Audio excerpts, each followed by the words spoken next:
نعمتوں پر آپ نے میری شکر گزاری کرنی چاہیے، اور جب بھی میری نعمت آپ کے ذہن میں آئے تو فوراً مجھے یاد کریں، سبحان اللہ سبحان اللہ، اللہ کو یاد کریں۔ آپ کو کوئی فائدہ پہنچ گیا فوراً اللہ کا شکر ادا کریں، اللہ کو یاد کریں۔ آپ کو کوئی نعمت مل گئی فوراً اللہ کا شکر ادا کریں۔ تو یہ نعمتیں جو ہمیں ملی ہیں تو اللہ کریم نے فرمایا مجھے یاد کیا کریں، اور دوسری آیت میں فرمایا کہ لئن شکرتم لأزیدنکم، اگر آپ نے میری موجود نعمت پر میری شکر گزاری کی تو لأزیدنکم، میں آپ کو مزید دیتا رہوں گا، ولئن کفرتم، اور اگر آپ نے کفران کی تو وہاں پھر مہربانی اللہ کی دیکھی چاہیے تو یہ تھا کہ جس طرح پہلے کہہ دیا کہ لئن شکرتم لأزیدنکم، اگر آپ نے شکر کیا تو میں مزید دوں گا، لیکن پیچھے ہی نہیں تھے لیکن کفرتم لأعذبنکم، کہ اگر آپ نے کفران نعمت کی تو میں ڈنڈا ماروں گا، نہیں فرمایا ولئن کفرتم، اگر آپ نے کفران نعمت کی تو ان عذابی لشدید، جیسے میرا عذاب ہے سخت، یہ نہیں کہا کہ خامخواہ عذاب دوں گا، لیکن فرمایا تھریٹ دے دیا، وارننگ دے دی، یعنی فوراً فیصلہ نہیں کیا کہ اگر آپ نے کفران کی تو ڈنڈا ماروں گا، نہیں فرمایا ولئن کفرتم، اگر آپ نے کفران نعمت کی ان عذابی لشدید، جیسے قانون سخت ہے، کیا مہربانی ہے۔ قرآن کریم کی ایک ایک کلمہ میں اپنی حکمت ہے، وہ جاننی چاہیے۔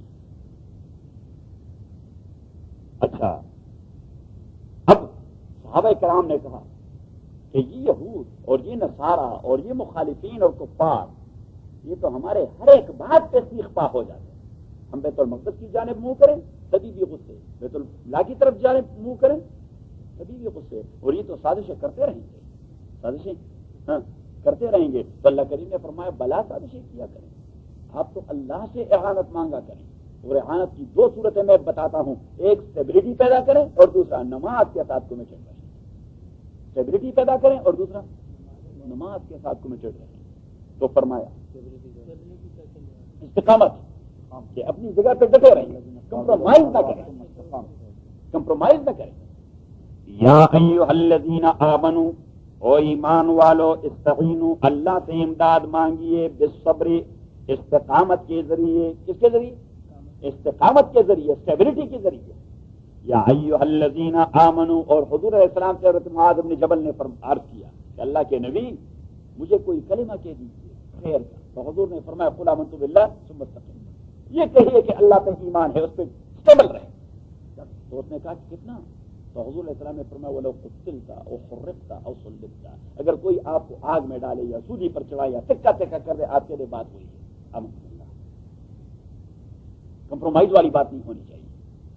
یا ایھا الذین آمنوا استعینوا، او ایمان والو اعانت مانگیے، امداد مانگیے اللہ سے، بالصبر، صبر کے ذریعے، والصلاۃ، اب صبر کا معنی لغتاً ہوتا ہے حبس، کیا حبس، اپنے آپ کو بند کروا دینا کسی خاص پوائنٹ پر، وہاں پہ کنٹرول کروانا اپنے آپ کو، اپنے آپ کو ڈٹ کروانا، وہاں پر اپنے آپ کو ڈٹ کروانا کہ وہاں پہ ڈٹے رہے۔ اب صبر کا معنی ہوتا ہے حبس، حبس means to confine yourself to a specific point, جو اسپیسیفک پوائنٹ کے لیے اپنے آپ کو کنفائن کریں، چاہے دنیا کہیں سے کہیں ہو جائے، دنیا کہیں سے کہیں ہو جائے، لیکن آپ اپنے موقع پر ڈٹے رہیں۔ یا ایھا الذین آمنوا، او ایمان والو، استعینوا، اعانت مانگیے اللہ تعالیٰ سے، بالصبر، صبر کے ذریعے، والصلاۃ، اور نماز کے ذریعے۔ تو نماز آدمی میں اسٹیبلٹی پیدا کرتی ہے، لیکن کون سی نماز؟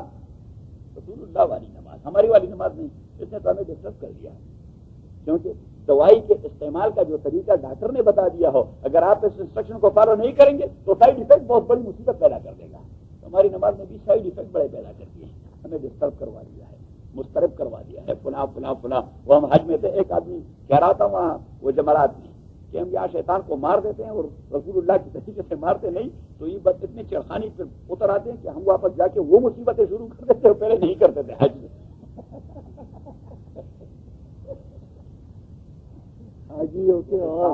جیسے سانپ کے اوپر آدمی تو غصے ہو جاتا ہے نا، وہ پن کھولتا آدمی پر حملہ کر دیتا ہے، پھر جو ہے نا مارے سر پہ مارے تو پھر تو لگتا ہے، ہم سر پہ مارتے نہیں، ہم اس کے بدن پہ مارتے۔ تو یا ایھا الذین، او ایمان والو، استعینوا بالصبر والصلاۃ، آپ اعانت مانگیے، امداد دیجیے اللہ تعالیٰ سے، بالصبر، صبر کے ذریعے، والصلاۃ، صبر کے دو معنی ہوتے ہیں، ایک ہوتا ہے اسٹیبلٹی اور دوسرا ہوتا ہے پیشنس۔ تو دونوں معنی مراد ہیں کہ آپ پیشنس کا مظاہرہ کریں. تکلیفیں ہوتی رہی, تکلیفیں. یہ شہادت گہ الفت میں قدم رکھنا ہے. علامہ نے کی عجیب بات کہی کہ یہ شہادت گہ الفت میں قدم رکھنا ہے. لوگ آسان سمجھتے ہیں مسلمان ہونا. اب ہماری مسلمانی تو بڑی آسان ہے, کیونکہ ہم نے اللہ کے لیے ایک کانٹے کو بھی برداشت نہیں کرنا. یہ شہادت گہ الفت میں قدم رکھنا ہے. لوگ آسان سمجھتے ہیں مسلمان ہونا. یہ مسلمان ہونا کوئی آسان کام ہے؟ بالکل آسان کام نہیں. جب آپ مسلمان ہو گئے تو آپ نے اپنی جان کو اللہ کے حوالہ کر دیا, آپ نے اپنے مال کو اللہ کے حوالہ کر دیا, آپ نے اپنے اولاد کو اللہ کے حوالے کر دیا. کہ آپ کے لیے استحقاق that is on priority number 2. Priority number 1 is that of Allah and Muhammad صلی اللہ علیہ وسلم. الفت میں قدم رکھنا ہے. لوگ آسان سمجھتے ہیں مسلمان ہونا. صحیح. اور علامہ نے ایک دوسرا شعر فارسی میں کہہ دیا ہے کہ اگر گویم مسلمانم بلرزم کہ دانم مشکلات لا الہ. اگر کہتا ہوں کہ مسلمان ہوں تو لرزہ برپا ہو جاتا ہے, کیونکہ لا الہ کے تقاضے مجھے معلوم ہے کہ لا الہ کے صرف یہ تقاضے نہیں مسجد میں آ کے نماز پڑھیں. لا الہ کی تقاضے جیب میں ہاتھ ڈال کر اپنے پاس 1 روپیہ بھی باقی نہ رکھیں. یہ باسنیہ کے مظلوموں کو بھجوا دیں, یہ چیچنیہ کے مظلوموں کو بھجوا دیں, کیونکہ وہ بھوکے مر رہے ہیں. یہ کسوبا کے گھروں کو بھجوا دیں. اگر گویم مسلمانم بلرزم کہ دانم مشکلات لا الہ. بڑی عجیب بات ہے. یہ آپ سے تقاضا کرے گا کہ بھائی آپ آئے میدان جہاد میں کفر کے خلاف سیسا پڑائی ہوئی دیوار بن جائیں.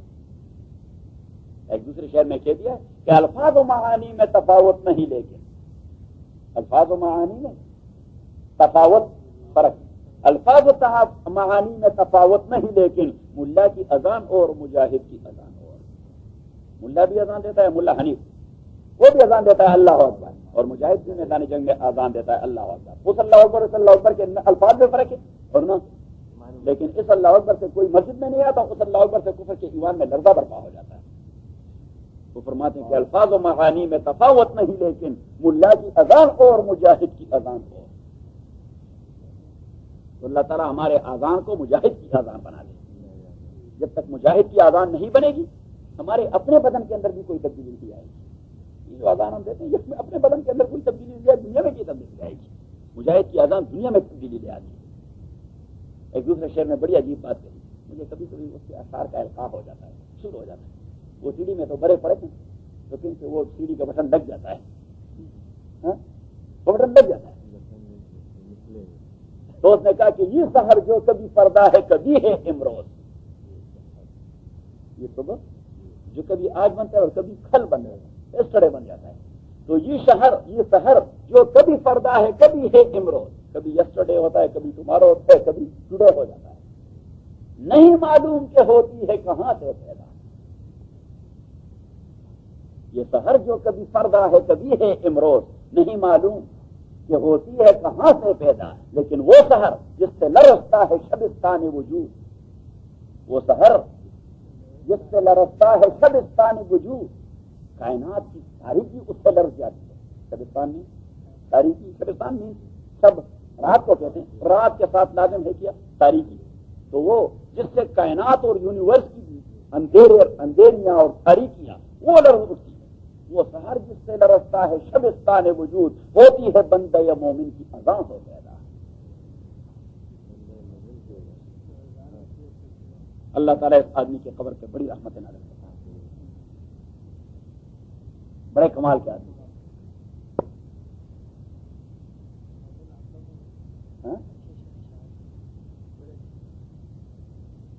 میرے تو سرانے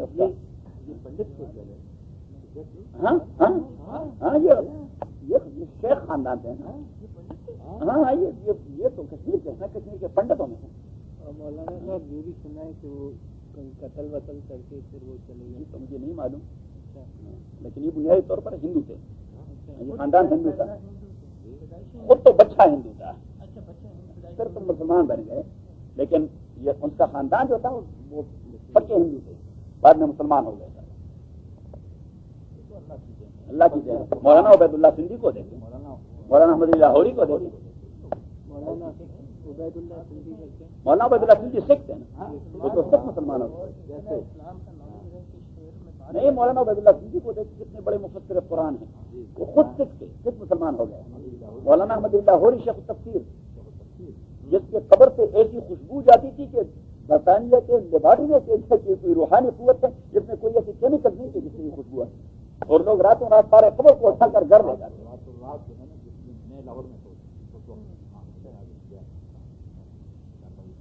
شیخ التفسیر سکھ مسلمان ہو گئے تھے, لیکن اتنے بڑے ولی بن گئے. شیخ التفسیر مولانا احمد علی لاہور, لوگوں نے راتوں رات قبر کی سب لے گئے. صبح جب یہ قبر پہرا رکھا باقاعدہ, اور علماء جمع ہو کر بخاری شریف کی ختم کروائی ہے. خدا اس کے یہ کرامت ختم ہو جائے, یہ کیا مصیبت ہے؟ ہم اور نہیں کریں گے اس کے لیے روزانہ ایک ٹرالی مٹی لائیں گے. تو اب آپ وہاں جائے تو قبر سے وہ خوشبو ہوتی ہے, لیکن آپ مٹی کو اٹھائے تو پھر نہیں ہوتی. وہاں پر جائیں بیٹھیں ایسے تو خوشبو آپ کو آئے گی. سکھ مسلمان تھے اور کتنے بڑے مفسر ہیں. تفسیر لکھی ہے قرآن کریم, شیخ التفسیر مولانا احمد علی لاہور, ہم اسے کہتے ہیں ولی کامل. شیخ التفسیر مولانا احمد علی لاہور رحمہ اللہ. وہ مولانا مدنی, مولانا سید حسین احمد مدنی رحمہ اللہ, اس کے فیضادے ابھی آ رہے ہیں, دعوت دے رہے ہیں. یا ایھا الذین آمنوا, او ایمان والو. ہم یہاں رہیں تو اہل اللہ کو لاتے رہیں گے, ہم نہ رہیں جو مرضی آپ کو کریں, جو آپ کی مرضی ہے وہ کرتے رہیں. دیکھیے 2 دن کتنی رونق ہے. رہنا تو اللہ سبحانہ و تعالیٰ, اب ہمیں تو پتہ نہیں ہے, اللہ کو پتہ ہے کہ کب تک ہم یہاں رہتے ہیں. 2 دن, 2 سال, 2 مہینے.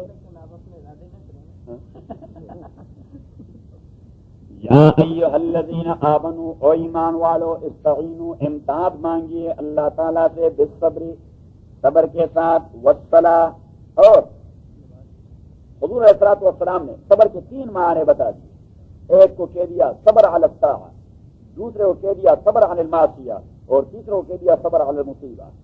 صبر علی الطاعہ کا معنی یہ ہے کہ عبادت جتنی بھی مشکل ہو لیکن آپ اسی کے ساتھ کمٹڈ رہیں, یہ بھی صبر کا ایک درجہ ہے. جتنی بھی سردی ہو لیکن آپ ٹھنڈے پانی سے وضو بنا کر نماز ادا کریں. حضور علیہ الصلوۃ والسلام نے فرمایا 7 لوگ ہیں جو قیامت کے دن اللہ کے عرش کے سائے تلے کھڑے رہیں گے جہاں پہ کوئی سایہ نہیں ہوگا. اس میں ایک فرمایا کہ والمتوضئ علی المکارہ, جو سخت سردی میں ٹھنڈے پانی سے وضو بنائے اور اللہ کی عبادت شروع کرے. تو یہ قیامت کے دن عرش بری کے سائے کھڑے رہیں گے, اللہ کی کرسی کھڑے رہیں گے. سبحان اللہ, اللہ ہمیں بھی جگہ دے. تو ایک ہوتا ہے صبر علی الطاعہ, دوسرا ہوتا ہے صبر علی المعصیہ, اپنے اب کو گناہ سے بند کرنا. صبر کا معنی ہے بند کرنا, صبر کا معنی بند کرنا, اپنے کو طاعت سے بند کروا دے یعنی کمیٹڈ رہے, اپنے کو بدی سے بند کروا دے, قریب نہ جائیے. اور تیسرا ہے صبر علی المصیبہ, کوئی تکلیف پہنچے تو اس پہ شکوے نہ کرتے ہیں, اس پہ شکوا نہ کرتے ہیں. یہ جو وضو کا آپ نے بتایا ٹھنڈے پانی سے, تو یہ جو وارم پانی یا گرم سے کرتے ہیں جائز ہے, لیکن اگر آپ مزید ثواب لینا چاہتے ہیں. اب دیکھیے ابو ہریرہ رضی اللہ تعالیٰ نے حضور علیہ السلام سے پوچھ لیا کہ اللہ کے نبی قیامت کے دن تو اربوں انسان ہوں گے, فکیف تعرف امتک, آپ اپنی امتی کو کیسے پہچان کریں؟ تو نبی کریم صلی اللہ علیہ وسلم نے حضرت ابو ہریرہ سے, صحابہ بہت سارے بیٹھے, تو نبی کریم صلی اللہ علیہ وسلم نے فرمایا کہ ابو ہریرہ, اگر کسی کا بالکل ایسا عجیب گوڑا جس کا رنگ بالکل کالا ہے لیکن اس کے پیشانی پر سفیدی ہے اور اس کے پاؤں پر سفیدی ہے اور اس کی چھاتی پر سفیدی ہے, جو اس کے ویزیبل ڈسٹنگوش مارک کیا ہے, ویزیبل ڈسٹنگوش امتیازی علامت ہے, امتیازی نشانیاں ہے. اور یہ آپ لاکھوں گھوڑوں میں جو خالص کالے ہیں اس میں کوئی سفیدی نہیں, اگر آپ انہیں اس میں مکس کر دیں تو مالک اس کو پہچان سکے گا یا نہیں؟ تو اس نے کہا ویزیبل ڈسٹنگوش مارک ہے تو پہچان. تو حضور علیہ السلام نے فرمایا ہم غر محجلون من آثار الوضوء, میرے جو امتی ہیں ان کے بدن کے جس حصے پر وضو کا پانی گر پڑا ہے وہ چودی چاند کی طرح روشنی دیتا رہے گا. یہ کسی اور امت کو یہ سعادت نہیں ملے گی, یہ محمد کے ماننے والوں کو ملا. ادروائز وضو تو انہوں نے بھی بنائی ہے, لیکن محمد کے ساتھیوں کے پہچان کے لیے اللہ نے یہ خصوصی نشان رکھ دیا کہ محمد اپنے ساتھیوں کو اس نشانی سے پہچان جائیں گے. تو ابو ہریرہ فرماتے ہیں کہ حضور علیہ الصلوۃ والسلام نے وضو کی پانی کا تذکرہ کر دیا. جب وہ رضی اللہ عنہ بعد میں جو وضو بناتے تو جب چہرے کو وہ دھو دیتے تو اس طرح ساتھ گردن اور چاہتا ہوں کہ یہاں بھی روشنی پیدا ہو جائے صحیح، اور جب ہاتھ کو یہاں تک تو اس طرح آپ کو باہر نکال کے یہاں تک اور پاؤں کو یہاں تک کہ بھائی یہاں تک روشنی ہو تو یہاں تک ہونا ہو صحیح۔ یا ایھا الذین آمنوا، او ایمان والو، استعینوا امداد مانگیے اللہ تعالیٰ سے بالصبر، صبر کے ذریعے، والصلاۃ اور نماز کے ذریعے، ان اللہ تحقیق اللہ تعالیٰ مع الصابرین، وہ صبر کرنے والوں کے ساتھ ہیں۔ تو ہر کسی کے ساتھ ہے، کافروں کے ساتھ بھی اللہ تعالیٰ ہے۔ وہ جب یہ بش کا اور عراق صدام حسین کا جھگڑا ہو جنگ ہو رہا تھا تو میں وہاں پہ ایک اخبار میں پڑھ رہا تھا، پتہ نہیں وہاں کہاں سے انہوں نے تبصرہ پک کر دیا تھا کہ صدام نے بیان دیا تھا کہ خدا ہمارے ساتھ ہے، تو بش سے کسی نے کہا کہ اس نے تو کہہ دیا کہ خدا ہمارے ساتھ ہے، تو بش تو بڑے حلالی تھے تو اس نے کہہ دیا کہ خدا اس کے ساتھ ہے، ہمارے ساتھ ہو یا نہ ہو لیکن ہم خدا کے ساتھ اس نے کہا خدا ہمارے ساتھ ہو یا نہ ہو لیکن ہم خدا کے ساتھ تو بڑے حلالی ہوتے ہیں نا۔ تو خدا تو تمام کے ساتھ ہے، کافروں کے ساتھ بھی ہے۔ اب دیکھیے پولیس والے تو مجرم کے ساتھ بھی ہوتے ہیں تھپڑ مارنے کے لیے، صحیح ہے، اور پولیس والے کلنٹن کے ساتھ بھی ہوتے ہیں اسکاٹ دینے کے لیے۔ تو اللہ کریم فرماتے ہیں کہ میں صابرین کے ساتھ ہوں، اس کی اعانت کرنے کے لیے، ان کا امداد کرنے کے لیے۔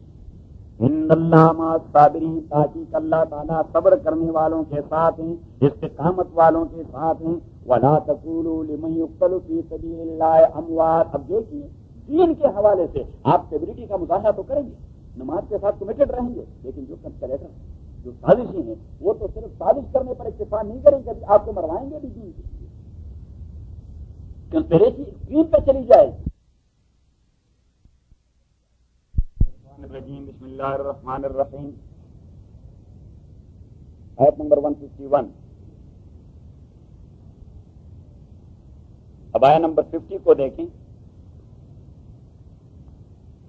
وَلِأُتِمَّ نِعْمَتِي عَلَيْكُمْ، یہ تحویل قبلہ کا حکم اس لیے کہ میں اپنی نعمت کے اتمام کروں آپ کے اوپر، اور اس میں اتمام نعمت کا پہلو یہی ہے کہ پیپل آف دا بک یا یہود و نصارہ وہ اس چیز کو اپنی کتاب کی روشنی میں جانتے تھے کہ محمد کے لیے قبلہ تبدیل ہو جائے گا، ایک بات۔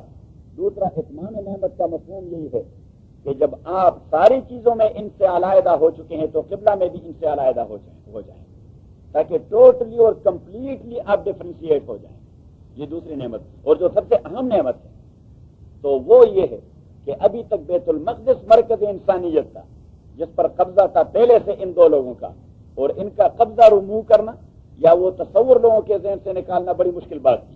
تو اللہ کریم نے جب مرکز انسانیت کو محمدیین کے ہاتھ میں دینا چاہا تو مرکز انسانیت کو تبدیل کر دیا تاکہ اثر نو ایک نیو ڈیولپمنٹ ہو جائے۔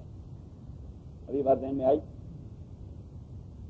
وَلِأُتِمَّ نِعْمَتِي عَلَيْكُمْ، اور اس لیے کہ میں اتمام نعمت کروں آپ لوگوں کے اوپر، وَلَعَلَّكُمْ تَهْتَدُونَ، وَلَعَلَّكُمْ تَهْتَدُونَ، اور اس لیے کہ آپ ہدایت پالیں، گائیڈنس پالیں۔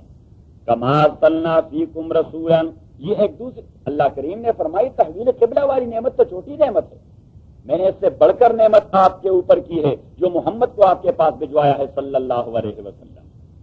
کما ارسلنا فیکم رسولا، جس طرح کے بھجوا دیا ہے ہم نے فیکم آپ کے اندر رسولا عظیم الشان پیغمبر، منکم آپ میں سے بنی اسماعیل ہیں۔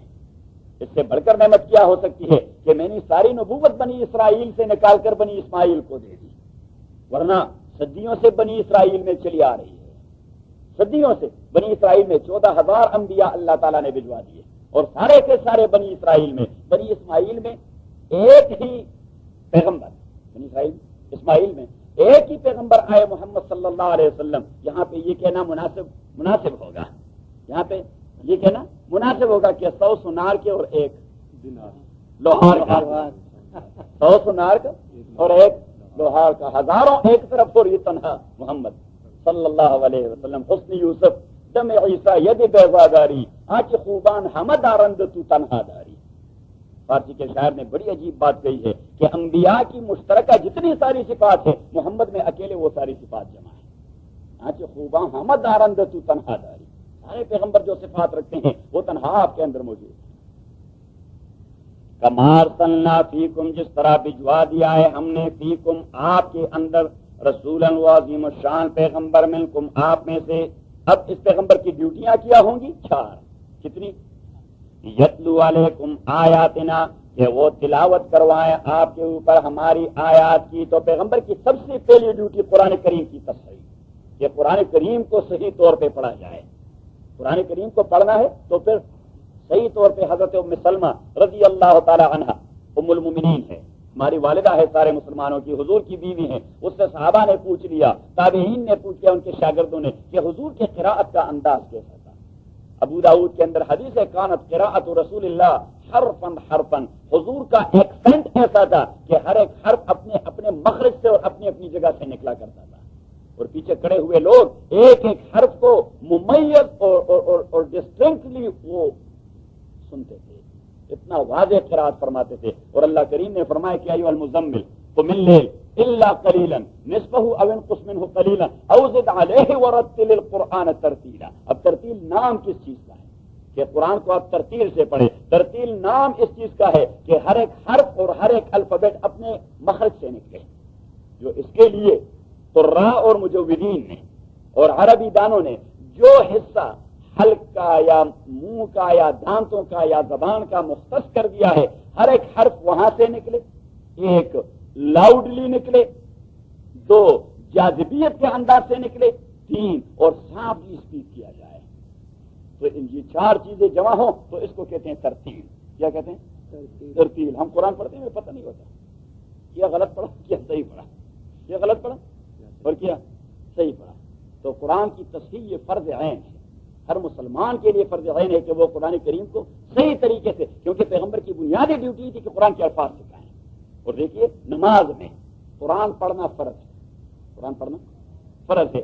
نماز کے کچھ شرائط ہیں اور کچھ ارکان ہیں، میں نے اس دن ساری نماز بتائی، آپ نہیں تھے صحیح؟ تو نماز کے کچھ ارکان ہیں۔ ارکان مینس دا فیکٹر اور دا کنسپٹ اور دا اجزاء ترکیبی۔ نماز جس چیز سے عبارت ہے ارکان کہتے ہیں اس کو۔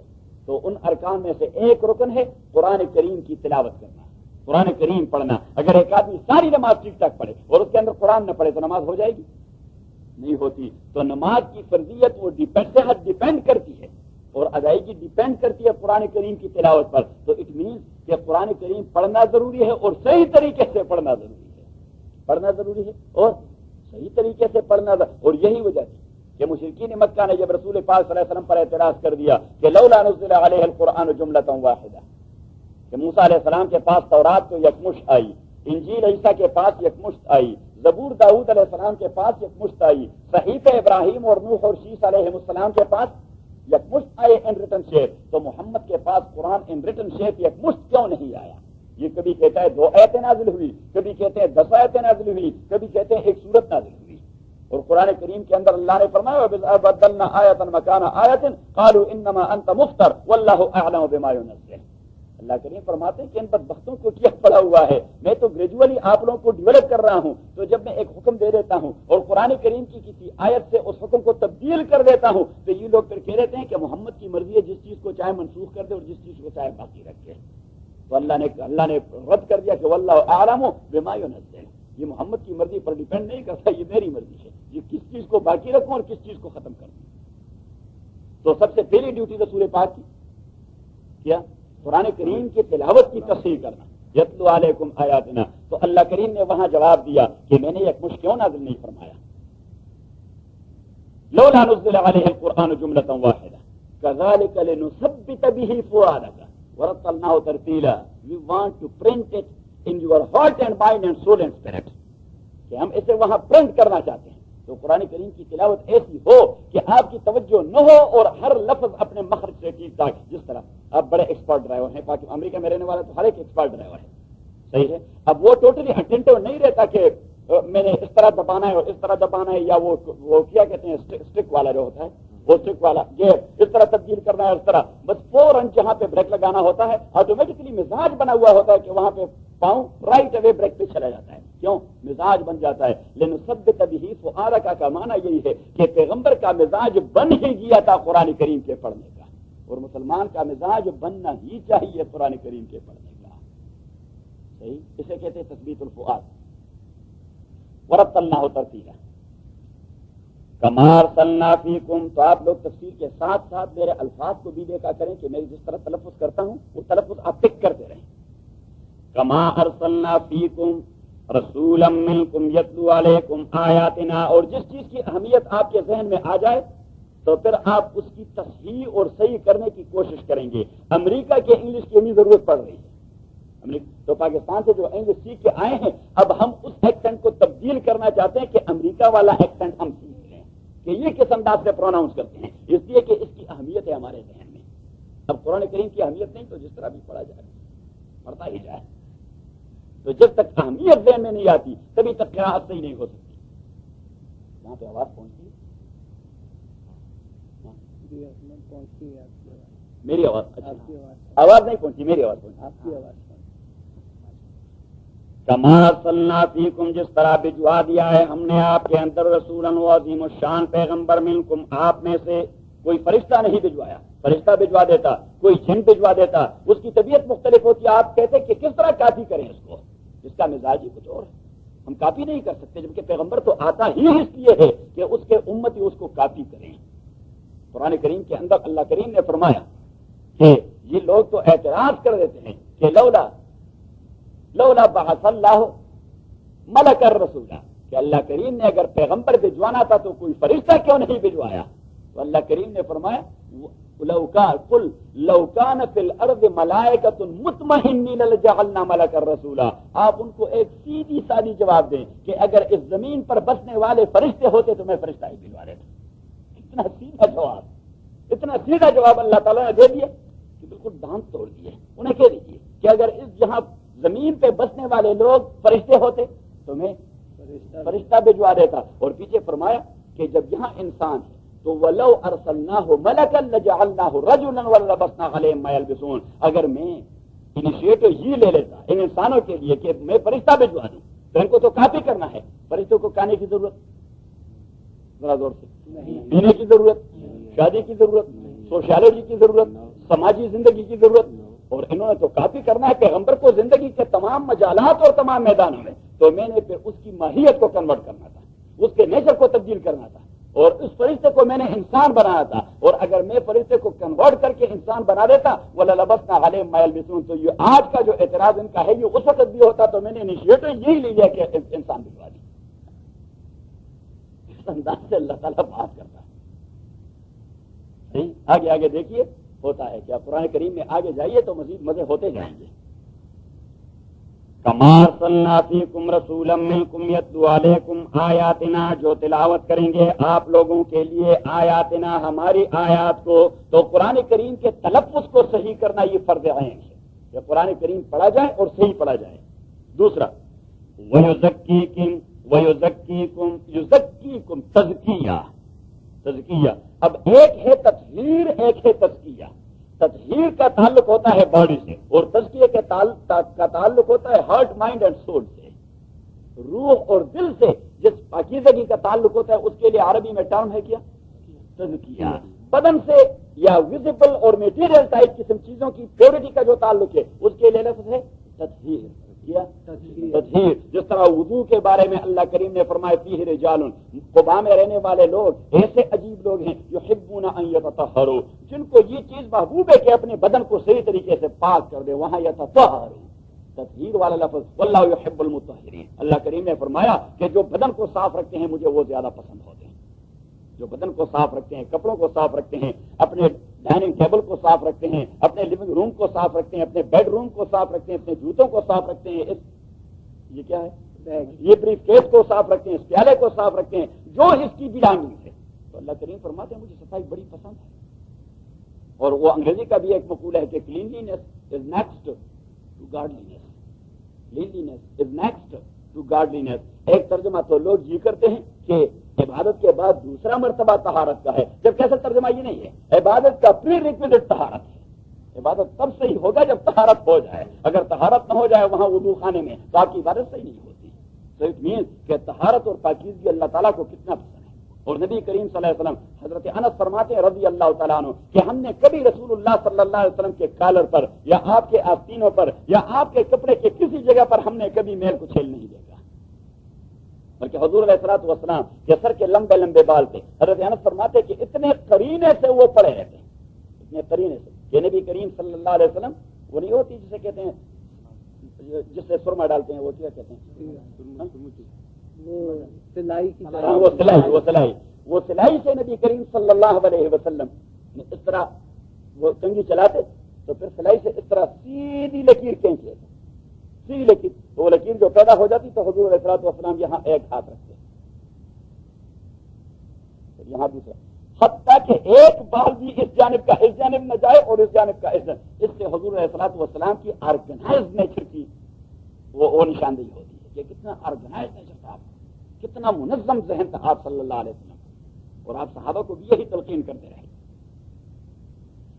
وَيُزَكِّيكُمْ تاکہ آپ کے قلب اور روح کو پاکیزہ بنا دے. قلب اور روح کو, کیونکہ ایک ہوتی ہے بدن کی گندگی, ایک ہوتی ہے روح کی گندگی. سب سے بڑھ کر گندگی وہ روح والی گندگی ہے. اگر روح کو شرک کی گندگی لگی ہوئی ہے تو انا للہ و انا الیہ راجعون. بدعت کی گندگی لگی ہوئی ہے, بے دینی کی گندگی لگی ہوئی ہے, حسد کی گندگی لگی ہوئی ہے, بغض اور انمٹی کی گندگی لگی ہوئی ہے. کتنی ساری چیزیں ہیں, کتنی ساری گندگیاں ہیں جو روح کو لگ جاتی ہیں. اور اگر روح کو زنگ لگ جائے تو انسان دنیا اور آخرت دونوں میں تباہ و برباد ہو جاتا ہے. تو پیغمبر کی دوسری ڈیوٹی کہ آپ کے روح اور دماغ اور دل کو صاف کروا دے. وَيُزَكِّيكُمْ اور آپ کی تزکیہ کر دیں, آپ کو پاکیزہ بنا دے روحانی اعتبار سے. وَيُعَلِّمُكُمُ الْكِتَابَ اور دیکھیے جب آپ بدنی طور پر پاکیزہ رہیں گے, روحانی طور پر گندہ رہیں گے, روحانی طور پر, تو آپ کو سیٹسفیکشن نصیب نہیں ہوگی.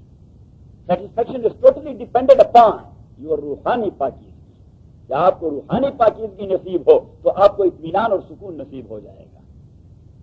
وَيُزَكِّيكُمْ اور آپ کا تزکیہ کریں گے. وَيُعَلِّمُكُمُ الْكِتَابَ تیسری ڈیوٹی کہ قرآن کریم کے صرف الفاظ پڑھنے نہیں ہیں. ٹھیک ہے نماز تو اس سے صحیح ہو جائے گی, آپ کو مفہوم آتا ہے یا نہیں آتا, مفہوم آتا ہے یا نہیں آتا, بس آپ نے پڑھ دیا قل اعوذ برب الفلق من شر ما خلق ومن شر غاسق اذا وقب ومن شر النفاثات في العقد ومن شر حاسد اذا حسد. اللہ اکبر. رکعت ہو گئی اور نماز صحیح ہو گئی, رکعت ہو گئی اور نماز صحیح ہو گئی. اب ایک ہے اس کا مفہوم, تو اس کا مفہوم ہے عمل کے لیے. اب اگر آپ سمجھتے نہیں کہ یہ قرآن کریم کیا کچھ کہہ رہا ہے تو عمل خاص کرو گے. عمل تو تب ممکن ہے جب آپ مفہوم کو تو سمجھ لیں. وَيُعَلِّمُكُمُ الْكِتَابَ وَالْحِكْمَةَ اور تعلیم دیں گے آپ کو الکتابہ قرآن کریم کی, الکتابہ قرآن کریم کی, اس کا تفسیر بتا دے گا آپ کو, کیونکہ قرآن کریم کے کچھ حقوق ہیں. سب سے پہلا حق اس کا یہ ہے کہ اس پر ایمان لایا جائے. دوسرا حق اس کا یہ ہے کہ اس کے الفاظ سیکھے جائیں. تیسرا حق اس کا یہ ہے کہ اس کا مفہوم اور تفسیر سمجھ لیا جائے. چوتھا حق اس کا یہ ہے کہ اسے اپنی شخصی زندگی میں عملی جامہ پہنا دیا جائے. اور پانچواں حق اس کا یہ ہے کہ اسے بطور سسٹم اور نظام کے نافذ کیا جائے. اور پانچوں چیزیں اور پانچوں حقوق قرآن کریم کے قرآن کے اندر ذکر ہیں. کہاں ذکر ہے؟ قرآن کے اندر ذکر ہیں. انشاءاللہ جگہ جگہ میں آپ کو نشاندہی کرتا رہوں گا کہ یہاں پہ قرآن کریم کا کون سا حق ذکر ہو رہا ہے.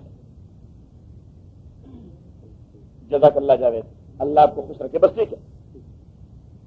وَيُعَلِّمُكُمُ الْكِتَابَ وَالْحِكْمَةَ اور تعلیم دیں گے آپ کو الکتابہ قرآن کریم کی, والحکمت اور حکمت کی. اب حکمت کیا چیز ہے؟ تو حکمت کا ایک معنی ہے وزڈم, دانشمندی.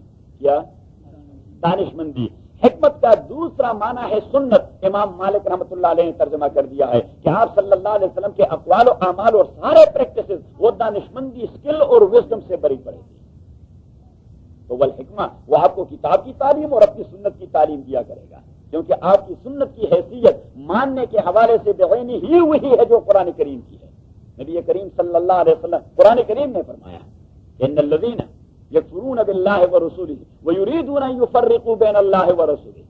اللہ کریم نے فرمایا وہ لوگ جو میرے کہنے اور پیغمبر کے کہنے کو ڈسٹنکٹ کرتے ہیں کیس کو تو مان لیں گے پیغمبر کا کہنا وہ تو انسان تھا. بولا اللہ کریم نے قرآن کریم کے اندر فیصلہ کر دیا اولئک هم الکافرون حقا، یقینی کافر یہی لوگ ہیں.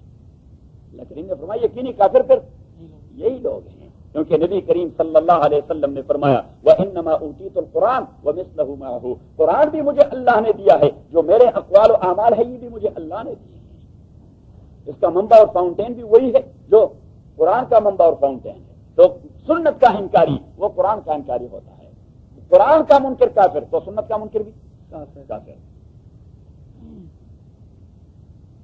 وَيُعَلِّمُكُمُ الْكِتَابَ، اور تعلیم دیں گے آپ کو الکتابہ قرآن کریم کی، والحکمتہ اور سنت کی، اور تیسرا ترجمہ حکمت کا والحکمتہ، اور تعلیم دیں گے آپ کو الحکمتہ حکومت کرنے کا، والحکمتہ حکومت کرنے کا کہ آپ نے حکومت کیسے کرنی ہے. میں نے حدیث سنائی تھی حضرت سلمان والی کہ جب نبی کریم صلی اللہ علیہ وسلم آداب الخلا ایٹیکیٹس آف بیت الخلا کہ یہاں پہ جانے کا کیا طریقہ ہے، کیوں حیوان تو نہیں جا رہے ہیں، انسان جا رہے ہیں، مسلمان جا رہے ہیں. اب حیوان بھی اپنے غلاظت کو ڈال دیتے ہیں لیکن اس کے لیے کوئی طریقہ نہیں ہوتا، جو مرضی کر حیوانیت کے تقاضے پر. لیکن انسان جب باتھ روم میں چلا جائے تو اس کا باتھ روم اٹینڈ کرنا اس کا کوئی خاص طریقہ ہوتا ہے، اس کا کوئی خاص طریقہ کہ اندر جاتے ہوئے اس نے کیا کہنا ہے، فارغ ہوتے ہوئے اس نے کیا کہنا ہے. تو نبی کریم صلی اللہ علیہ وسلم یہ لیکچر دے رہا تھا کہ یہودی نے کہہ دیا سلمان سے کہ آپ کے پیغمبر بھی عجیب آدمی ہیں، دیکھیے اتنے بڑے آدمی اور اتنی نیچی قسم کی باتیں کر رہا ہے. حضرت سلمان نے فرمایا تو پیغمبر کا کمال ہے کہ بیت الخلا کا طریقہ ہمیں سمجھا رہا ہے اور یہ بھی سمجھا رہا ہے کہ رومن امپائر اور پرشین امپائر کا بیڑا کس طرح غرق کر دو گے، ان کو کیسے چیلنج کرو گے، پرشین امپائر کو کیسے چیلنج کرو گے اور رومن امپائر کو کیسے جو at that time these two were the super powers. وَيُعَلِّمُكُمُ الْكِتَابَ، اور تعلیم دیں گے آپ کو الکتابہ قرآن کریم کی، والحکمتہ اور سنت کی یا طریقے حکومت کی. کیوں؟ اس لیے کہ پیغمبر ہر ایک جو بھجوایا گیا وہ اس لیے بھجوایا گیا کہ اللہ کی زمین پہ اللہ کے نظام کو نافذ کر دے. آج پوری دنیا کے مسلمان اس گناہ میں مبتلا ہیں، اس گناہ میں مبتلا ہیں. اور رولر اور حکمران اللہ رحم فرمائے قرآن کریم نے 3 فتوے لگا دیے.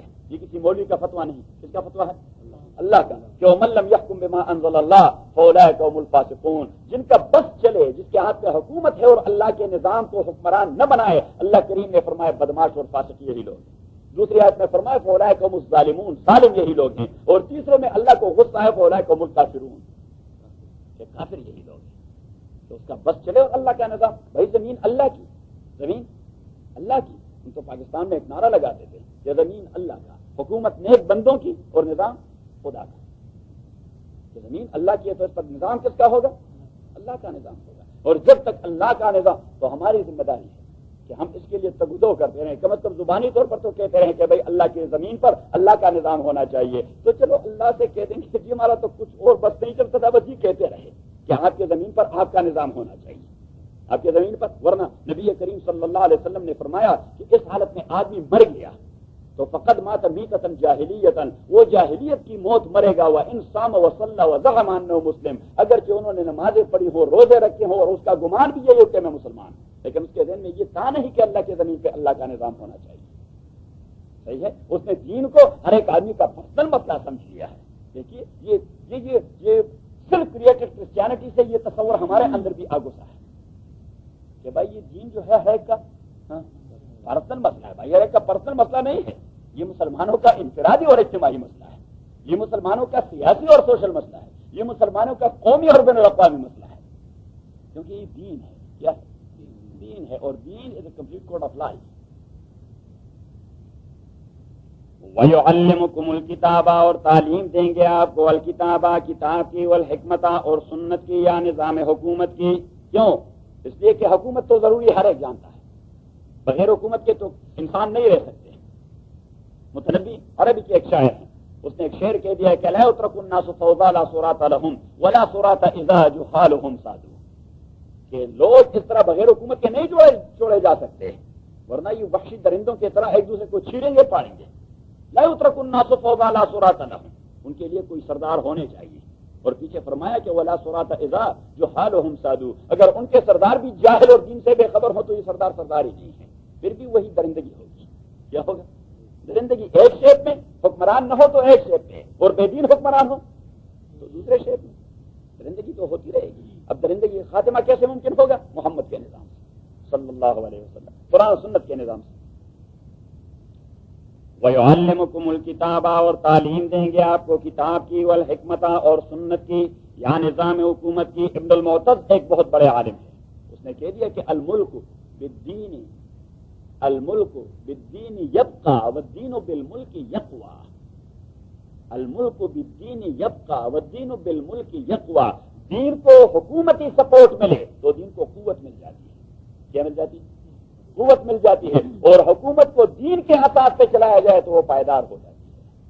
کیا ہو جاتی ہے؟ کیا خوبصورت بات کی. وَيُعَلِّمُكُمُ الْكِتَابَ وَالْحِكْمَةَ وَيُعَلِّمُكُم مَّا لَمْ تَكُونُوا تَعْلَمُونَ، اور تعلیم دیں گے آپ کو ما ان چیزوں کا لم تکونوا کہ نہیں تھے آپ لوگ تعلمون اس کو جاننے والے. محمد کے آنے سے پہلے، اس کے آنے سے پہلے آپ ان چیزوں کو نہیں جانتے تھے. انہوں نے تو اس پیغمبر نے صلی اللہ علیہ وسلم آپ کو بین الاقوامی سیاست سے روشناس کروایا، ورنہ خود نہ تھے جو راہ پر اوروں کے راہبر بن گئے. کیا نظر تھی جس نے مردوں کو مسیحا کر دیا.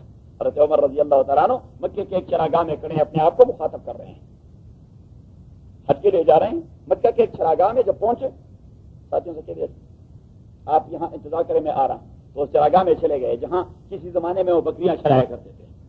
تو وہاں اپنے آپ کو مخاطب کیا کہ عمر اپنے آپ کو پہچاننے کی کوشش کرو. آپ وہ عمر ہیں کہ یہاں آپ بکریاں لے آتے تھے تو آپ اتنے بیکار آدمی تھے کہ بکریاں ننگی پیٹ تک کے ماندے آپ واپس لے چلتے تو آپ کے باپ سے آپ کو مار پیٹ کرنی پڑتی کہ عمر تم بڑے ناکام گڈریا ہو، آپ کو بکریاں چرانا بھی نہیں آتا. لیکن محمد نے آپ کو ایسا قیمتی انسان بنا دیا کہ 23 لاکھ مربع میل کا حکمران لوگ آپ کی مثال پیش کر رہے ہیں. اس میں آپ کا کوئی کمال نہیں. اپنے آپ کو پہچانیے، آپ وہ ناکام گڈریا ہیں. کمال ہے صحابہ کی، کمال ہے صحابہ کی. کتنے بڑے آدمی تھے اپنے آپ سے کہہ رہے کہ آپ وہ ناکام گڈریا ہیں جس کو اپنے باپ کے ہاتھ سے مار پیٹ کرنی پڑتی. محمد نے آپ کو کمالی انسان بنا دیا صلی اللہ.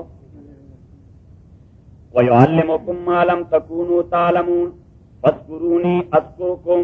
اب نعمت تو اللہ تعالیٰ نے کی ہے آپ لوگوں کے اوپر، انعام کیا ہے ہمارے اوپر. تو اب ہماری ذمہ داری کیا ہے؟ اللہ کو یاد کرنا. جس کا گائے تو پھر اسی کا گن گائے. نعمتیں جو آدمی آپ کو جتنے احسانات دیں تو اتنی ہی آپ اس کی تعریف کریں گے، اس کے ذریعے بارے احسان کریں گے. اب اللہ کے احسانات وہ شمار کرنے کے توڑے ہیں. اور یہ جو بڑی نعمتیں ذکر کر دی اس کا تو احسان، اس احسان کا تو شکریہ ادا ہو ہی نہیں سکتا. تو اللہ کریم نے فرمایا کہ بس اور کام ہی آپ کا کیا، مجھے یاد رکھا کریں. اذکرونی اذکرکم، مجھے یاد رکھا کریں میں آپ کو یاد رکھا کروں گا. اذکرونی، آپ مجھے یاد کیا کریں بالعبادہ، عبادت کے ذریعے. اذکرکم بقبول العبادہ، میں یاد کروں گا آپ کو عبادت کے قبول کے ذریعے. اذکرونی، آپ مجھے یاد کریں بالتوبہ، جب گناہ ہو جائے تو توبہ کریں.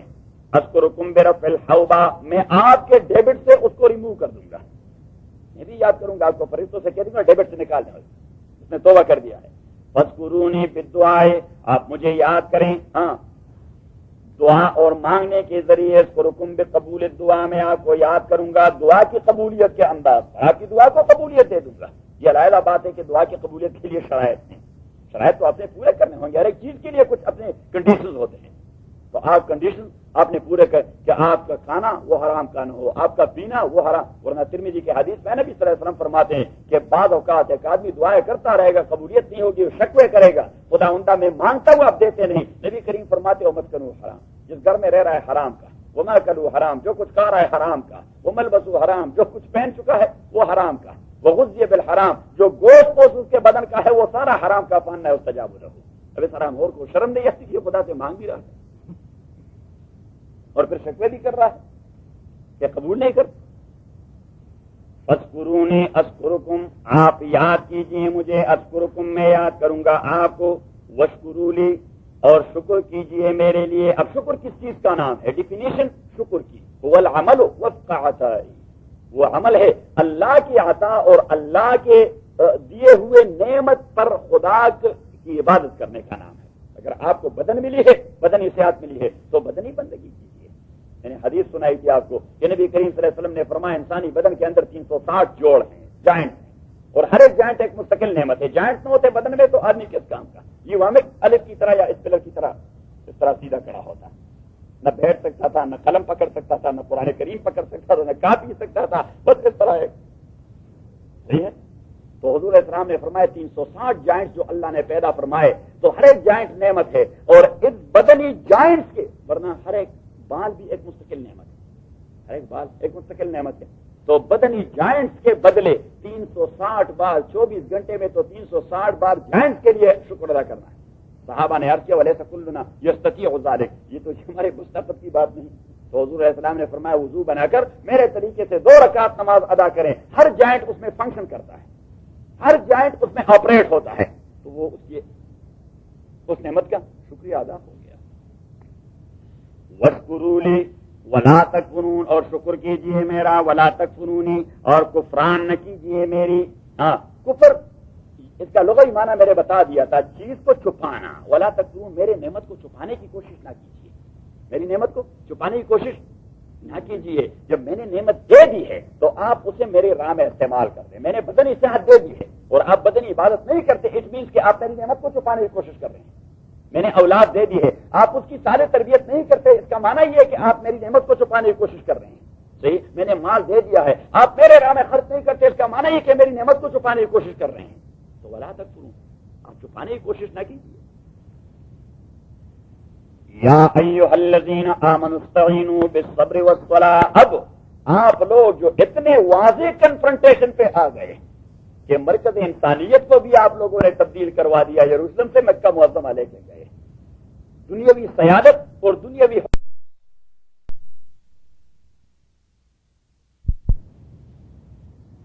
یا ایھا الذین آمنوا استعینوا بالصبر والصلاۃ. اب آپ لوگ جو اتنے واضح کنفرنٹیشن پہ آ گئے کہ مرکز انسانیت کو بھی آپ لوگوں نے تبدیل کروا دیا، یروشلم سے مکہ معظمہ لے کے گئے، دنیاوی سیادت اور دنیاوی حکمرانی اور دنیاوی لیڈرشپ بنی اسرائیل سے کہاں چلی گئی؟ بنی اسماعیل کو. کہاں چلی گئی؟ بنی اسماعیل کو. تو اب یہ لوگ تو مزید کنسپیریسی کریں گے آپ کے خلاف. اب آپ لوگوں سے لڑنے جھگڑنے پر آمادہ ہوں گے، آپ کو مروائیں گے، قتل کرائیں گے. لیکن جو لوگ اللہ کے راستے میں مریں، ہاں ان کو مردہ نہ کہیں، ان کو مردہ نہ کہیں. اور تکالیف آتی رہی تو آپ اسٹیبلٹی پیدا کریں، پیشنس کا مظاہرہ کریں اور نماز پڑھا کریں کہ اطمینان نصیب ہو. تو فرمایا یا ایھا الذین آمنوا، ایمان والو، استعینوا، امداد مانگیے اللہ تعالیٰ سے، بالصبر، صبر کے ذریعے اور استقامت کے ذریعے. صبر کے 2 معنی ہوتے ہیں، ایک صبر جس کا انگریزی بدل ہوتا ہے پیشنس، اور ایک ہے استقامت جس کا انگریزی بدل ہوتا ہے اسٹیبلٹی. استعینوا بالصبر، اور جس آدمی میں اسٹیبلٹی ہو اس میں پیشنس بھی ہوتا ہے، جس میں پیشنس نہیں ہوتا اس میں اسٹیبلٹی نہیں ہوتی. یہ دونوں انٹرلنکڈ ہیں. بلکہ میں تو کہتا ہوں کہ ایک سکے کے 2 رخ ہیں. یہ اسٹیبلٹی اور پیشنس دونوں ایک سکے کے 2 رخ ہیں. اگر آدمی میں صبر نہیں تو آپ قسم کھائیے کہ اس میں اسٹیبلٹی بھی نہیں. صحیح ہے. اگر آدمی میں اسٹیبلٹی نہیں ہے تو آپ قسم کھائیے کہ اس کو اتنا تکلیف پہنچے تو پتہ نہیں آسمان سر پر اٹھا دے گا، اس میں صبر قطعاً نہیں ہوگا. تو یا ایھا الذین آمنوا استعینوا. دیکھیے قرآن کریم ایک ٹرم جو استعمال کرتا ہے نا، کمال کا ٹرم استعمال کرتا ہے. دریا کو کوزے میں، دریا کو کیا دنیا بھر کے سارے سمندروں کو ایک چھوٹے سے بوتل میں بند کر دیتا ہے، ایک لفظ میں بند کر دیتا ہے. یا ایھا الذین آمنوا، او ایمان والو، استعینوا، امداد مانگیے اللہ تعالیٰ سے، بالصبر، صبر کے ذریعے، والصلاۃ، اور نماز کے ذریعے. نماز آدمی کو سکون دے دیتا ہے. حضرت عائشہ فرماتی ہے رضی اللہ تعالی عنہا، کان النبی صلی اللہ علیہ وسلم اذا حزنہ امر بادر الی الصلاۃ، کہ حضور علیہ الصلوۃ والسلام پہ جب کوئی تکلیف آ جاتی جس سے اس کے دماغ پہ بوجھ پڑتا تو آپ صلی اللہ علیہ وسلم فوراً وضو بنا کر نماز پڑھنا شروع کر دیتے ہیں. اور حضور نے فرمایا حبب الی من دنیاکم صلاۃ، او میرے ساتھیو یہ آپ کی جو دنیا ہے. حضور نے اسے اپنا دنیا نہیں کہہ دیا، فرمایا مالی والی دنیا، میرا دنیا کے ساتھ کیا تعلق ہے. تو فرمایا حبب، یہ آپ کی جو دنیا ہے اس میں مجھے 3 چیزیں بڑی پسند ہیں. کیا؟ 3 چیزیں مجھے بڑی پسند ہیں. اطیب، ایک مجھے پرفیوم بہت پسند ہے. حضور نے فرمایا صلی اللہ علیہ وسلم پرفیوم مجھے بڑے پسند ہے. اور دوسرا والنساء، بیویوں سے اچھا سلوک کرنا مجھے بڑا پسند ہے. وجعلت قرۃ عینی فی الصلاۃ، اور میری آنکھوں کی ٹھنڈک وہ نماز کے اندر ہے. آنکھوں کی ٹھنڈک ہاں وہ نماز کے اندر ہے. ان اللہ مع الصابرین، اللہ تعالی ساتھ ہے صبر کرنے والوں کا. تو ساتھ تو تمام لوگوں کا ہے، لیکن کسی کو تھپڑ مارنے کے لیے اور کسی کو کچھ دینے کے لیے. صحیح. میں نے آپ کو سنا دیا کہ ایک ہوتا ہے پولیس کا ہونا مجرم کے ساتھ، کہ اس کے ہاتھ پیچھے باندھ دیتے ہیں اور اگر وہ ادھر ادھر کرتا ہے تو دھکا بھی دے دیتے ہیں، ڈنڈا بھی مار دیتے ہیں. اور ایک ہوتے ہیں کلنٹن کے ساتھ، اس کو بھی تھپڑ مارتے ہیں، اسکاٹ دیتے ہیں، کیا دیتے ہیں؟ احترام دے دیتے ہیں. تو اللہ کریم فرماتے ہیں کہ کفار کے ساتھ بھی میں ہوں لیکن تھپڑ مارنے کے لیے، صحیح ہے، اور صابرین کے ساتھ بھی ہوں اعانت کرنے کے لیے. وَلَا تَقُولُوا لِمَن يُقْتَلُ فِي سَبِيلِ اللَّهِ اموات، اور نہ کہیے لمن ان لوگوں کے بارے میں یقتلو جو قتل کیے جاتے ہیں فی سبیل اللہ اللہ کے راستے میں، جو قتل کیے جاتے ہیں اللہ کے راستے میں انہیں کیا نہ کہیے اموات کہ وہ مردے ہیں، وہ مردے ہیں. جس طرح عام لوگ مرتے ہیں وہ بھی مرے نہیں. ہرگز نہ میر ادا کے دلش زندہ شد بہش سب تستبر جرید ہے عالم دوا میں ماں. فرماتے ہیں کہ جن لوگوں کا دل محمد عشق اور الہی عشق سے زندہ ہوتا ہے وہ مر کے زندہ ہو جاتے ہیں. وہ پنڈت ہری چند اختر نے اپنے اس غزل میں یہ بھی کہہ دیا کہ زندہ ہو جاتے ہیں جو مرتے ہیں حق کے نام پر. کیا کہا؟ ہندو نے کہہ دیا کہ زندہ ہو جاتے ہیں جو مرتے ہیں حق کے نام پر. اللہ اللہ، موت کو کس نے مسیحا کر دیا؟ اسے کمال کر دیا. لیکن دیکھیے ایمان تو اللہ کی دین، ایمان اللہ کی دین. وَلَا تَقُولُوا لِمَن يُقْتَلُ فِي سَبِيلِ اللَّهِ اموات، اور نہ کہیے ان لوگوں کے بارے میں جو شہید ہو جاتے ہیں اللہ کے راستے میں اموات، انہیں مردے نہ کہیے، بل احیاء، بلکہ وہ زندے ہیں اللہ کے ہاں، وَلَٰكِن لَّا تَشْعُرُونَ، لیکن آپ احساس نہیں کر سکتے. آپ اس لیے کہ ان کی دنیا کوئی اور ہے، ان کی دنیا ہی دوسری ہے، تو آپ کو اس دنیا کے زندگی کا کوئی احساس نہیں ہوتا اس دنیا کی. اور میں نے مثال بتا دی تھی کہ اب عالم برزخ کہ برزخ میں ایک مردے کو راحت بھی نصیب ہوتی ہے اور ایک مردے کو عذاب بھی دیا جاتا ہے. اب اگر آپ خبر کورے تو وہاں نہ عذاب کا کوئی تصور ہے اور نہ راحت کا کوئی تصور ہے. میں نے قادر شاہ صاحب رحمۃ اللہ علیہ مستقل چیپٹر اس پر باندھ دیا ہے، مستقل چیپٹر لکھ کے اپنی کتاب کے اندر کہ اس عذاب اور راحت کا تصور. ایک تو یہ کہ جب پیغمبر نے کہہ دیا تو امن نہ ہو سکتا، اس میں تو کوئی عقل اپلائی کرنے کی کوئی گنجائش ہے نہیں. اگر آپ پیغمبر کے قول پر عقل اپلائی کریں گے دیٹ از کالڈ کفر. کفر اسی چیز کا نام ہے، صحیح ہے. اور دوسری بات کہ حضرت شاہ صاحب اللہ علیہ فرماتے ہیں کہ آپ نے سوئے ہوئے بندے کو تو دیکھا ہوگا، آپ کے ساتھ قریب ہی اس کی چارپائی یا بیڈ پڑا ہوا ہے، وہ یک حواس باختہ اٹھ کھڑا ہوگا. یا اللہ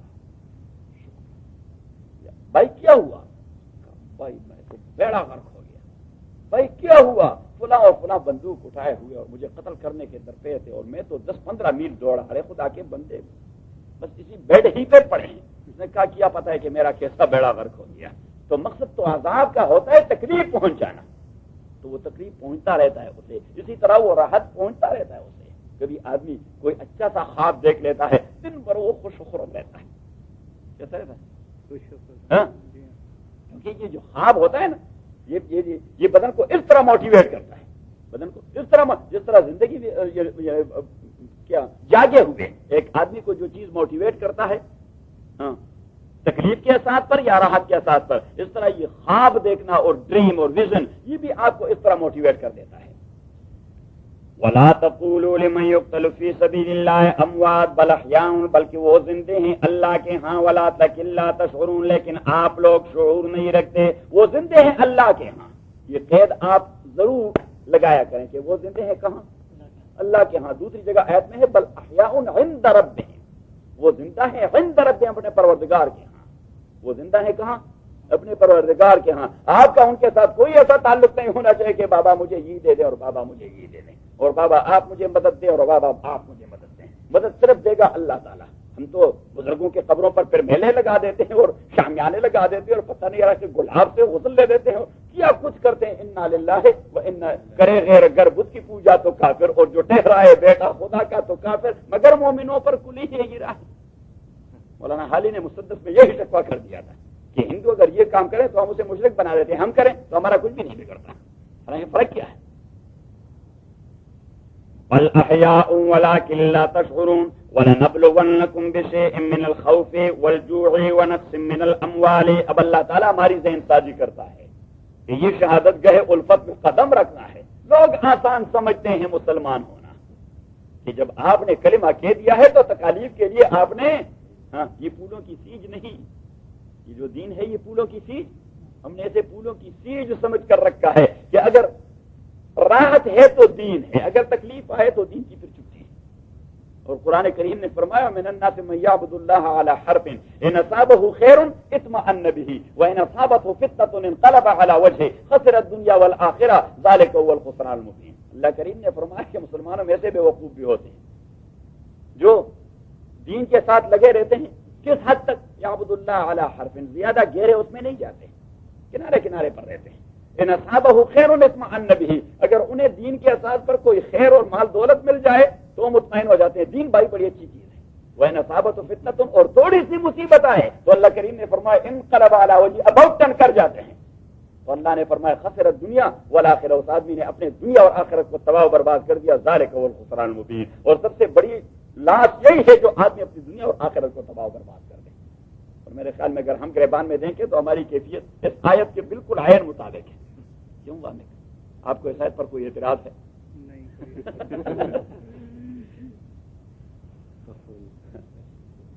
وَلَنَبْلُوَنَّكُمْ بِشَيْءٍ، میں نے کہا کہ اپلیکیشن پر کوئی اعتراض ہے، آیت پر تو اعتراض نہیں ہوتا. وَلَنَبْلُوَنَّكُمْ بِشَيْءٍ مِّنَ الْخَوْفِ وَالْجُوعِ وَنَقْصٍ مِّنَ الْأَمْوَالِ وَالْأَنفُسِ وَالثَّمَرَاتِ وَلَنَبْلُوَنَّكُمْ، اور میں آزمائش کروں گا آپ لوگوں کے اوپر. کن کے اوپر؟ مسلمانوں کے اوپر. کس کے اوپر؟ حسب الناس ان یترکوا یقولوا آمنا. سورہ عنکبوت کے اندر اللہ کریم نے فرمایا کہ مسلمانوں کا یہ گمان ہے، یہ خام خیالی ہے ان کی کہ ان یترکوا یقولوا آمنا، کہ ہم نے کلمہ پڑھ دیا ہے، بہت بڑا تیر مارا ہے، بس کام ہو گیا. وہم لا یفتنون، نہیں، آپ لوگوں نے ٹیسٹ اور ٹرائل سے گزرنا ہوگا قدم بقدم. اگر گویم مسلمانم بلرزم کہ دانم مشکلات لا الہ. علامہ نے فرمایا کہ اگر کہتا ہوں کہ مسلمان ہے تو بدن پہ لرزہ طاری ہو جاتا ہے، کیونکہ مجھے لا الہ کے تقاضے معلوم ہیں.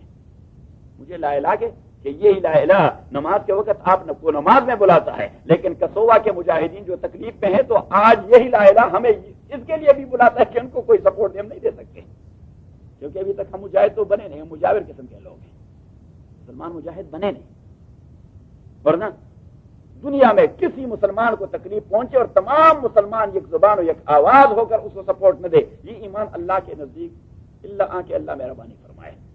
ورنہ اس کی قبولیت، کیونکہ نبی کریم صلی اللہ علیہ وسلم نے تمام دنیا کے بسنے والے مسلمانوں کو ایک باڈی کے آرگنز کہہ دیا، اور بلکہ فرمایا المومن للمومن کالبنیان یشد بعضہ بعضا. یہ جو بلڈنگ کڑا ہوا ہے، یہ بلڈنگ کس چیز کی کمبینیشن ہے؟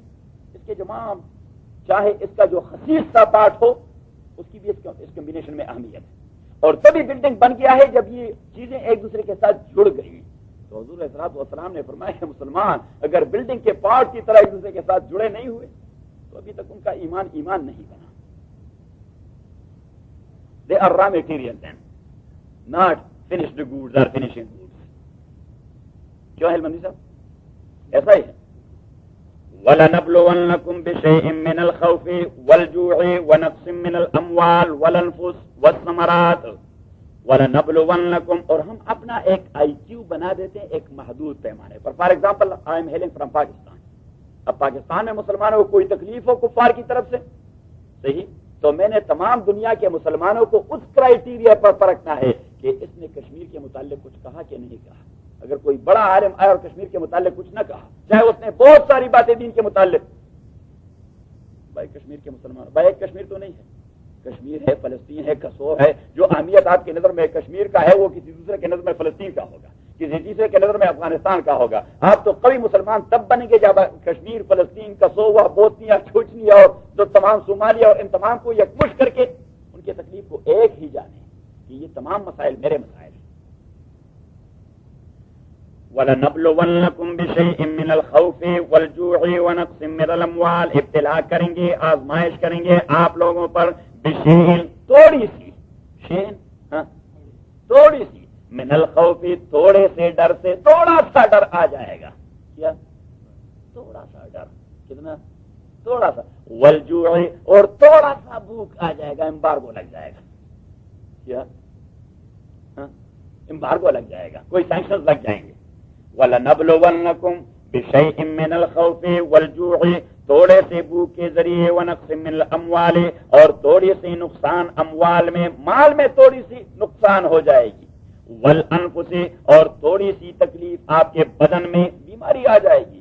وَالثَّمَرَاتِ، اور تھوڑی سی تکلیف آپ کے اولاد میں. وَبَشِّرِ الصَّابِرِينَ، لیکن آپ نے کیا کرنا، وہ پہلی والی آیت کہ یا ایھا الذین آمنوا استعینوا 153 بالصبر والصلاۃ، کہ ایسے معاملات میں آپ نے کس چیز کا مظاہرہ کرنا؟ صبر اور اسٹیبلٹی کا، صبر و استقامت کا۔ وبشر الصابرین، خوشحالی کی خبر دیجئے صبر کرنے والوں کو۔ صبر کرنے والے کون ہیں؟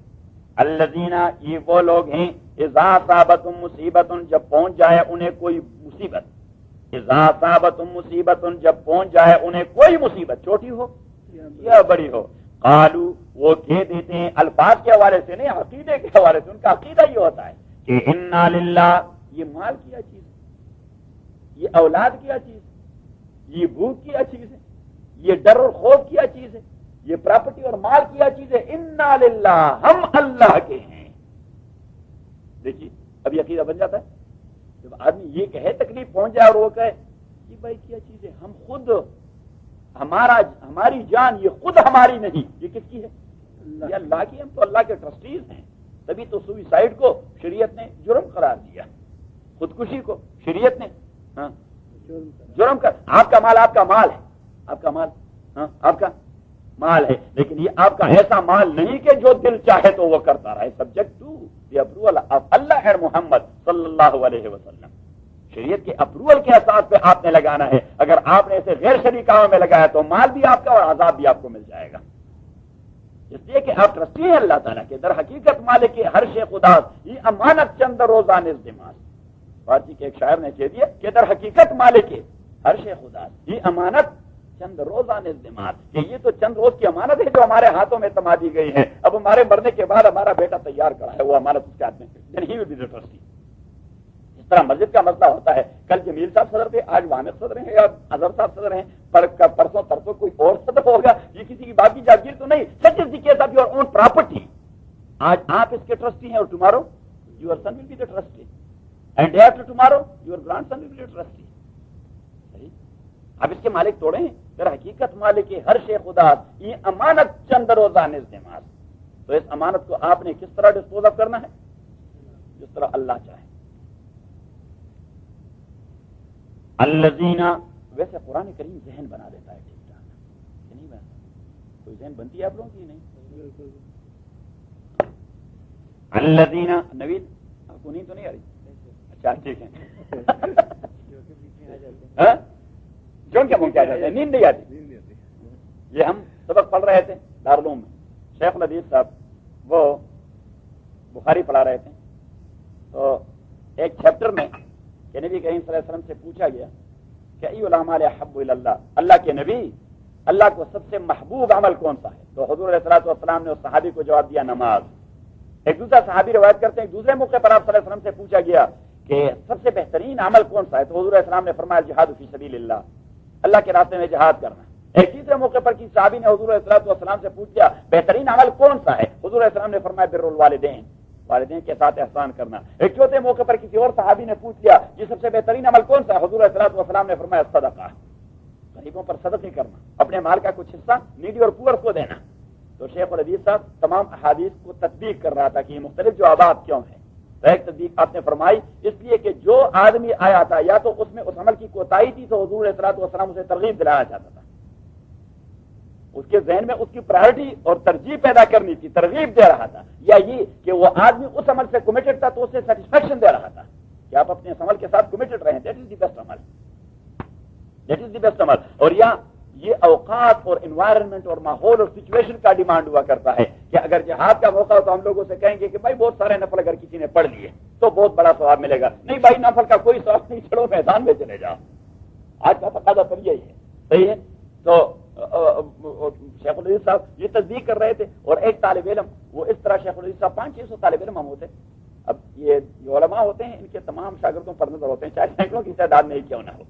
تو شیخ الحدیث صاحب نے فوراً اس کو پرکھ لیا ہوتا اس طالب علم کو، اس کا نام لے کر بیٹھے، میں نے کیا کہہ دیا ابن مسعود کو نبی کریم صلی اللہ علیہ وسلم نے فرمایا الصلاۃ للہ، اللہ کے لیے نماز پڑھنا سب سے بہترین عمل ہے، جبکہ عبداللہ ابن عمر سے کہہ دیا کہ الجہاد فی سبیل اللہ۔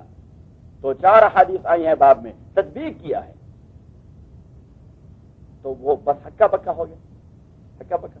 تو شیخ الحدیث صاحب نے کہا کہ بچے آپ کہاں بیٹھے تھے؟ اس نے کہا جی یہاں بیٹھا تھا۔ اس نے کہا نہیں آپ کی باڈی کا ذکر نہیں کر رہا، آپ کی روحانی پرواز کہاں تھی؟ اس نے کہا جی یہاں۔ اس نے کہا نہیں اگر یہاں تھے تو پھر بتائیں نا۔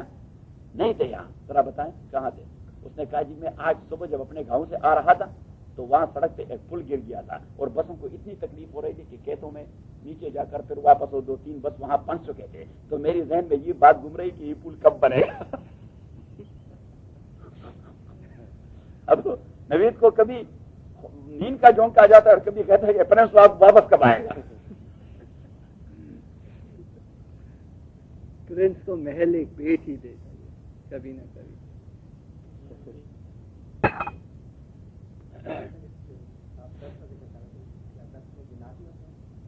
ہاں کیوں نہیں؟ الذین اذا اصابتہم مصیبہ، وہ لوگ جنہیں پہنچ جائے کوئی بھی مصیبت، چھوٹی ہو یا بڑی، تو کیا کہتے ہیں؟ انا للہ، وہ کہہ دیتے ہیں کہ تحقیق ہم اللہ کے لیے ہیں، وَإِنَّا إِلَيْهِ رَاجِعُونَ، اور تحقیق ہم اسی اللہ کے جانب لوٹنے والے ہیں۔ ہم سب اللہ کے ہیں، اللہ کے ہاں لوٹنے والے ہیں۔ تو جو چیز لوٹ گئی اللہ کے ہاں تو ہم نے اس پر کیا چیخ و پکار کرنی ہے۔ ٹھیک ہے، درد آدمی کو ہو جاتا ہے بدن کی تکلیف پر، مال کی تکلیف پر، اولاد کی تکلیف پر، لیکن اس پر چیخ و پکار کرنا اور شکوے شکایات کرنا، بھائی آپ نے اللہ کے ہاں کیا شکوے کرنا ہے؟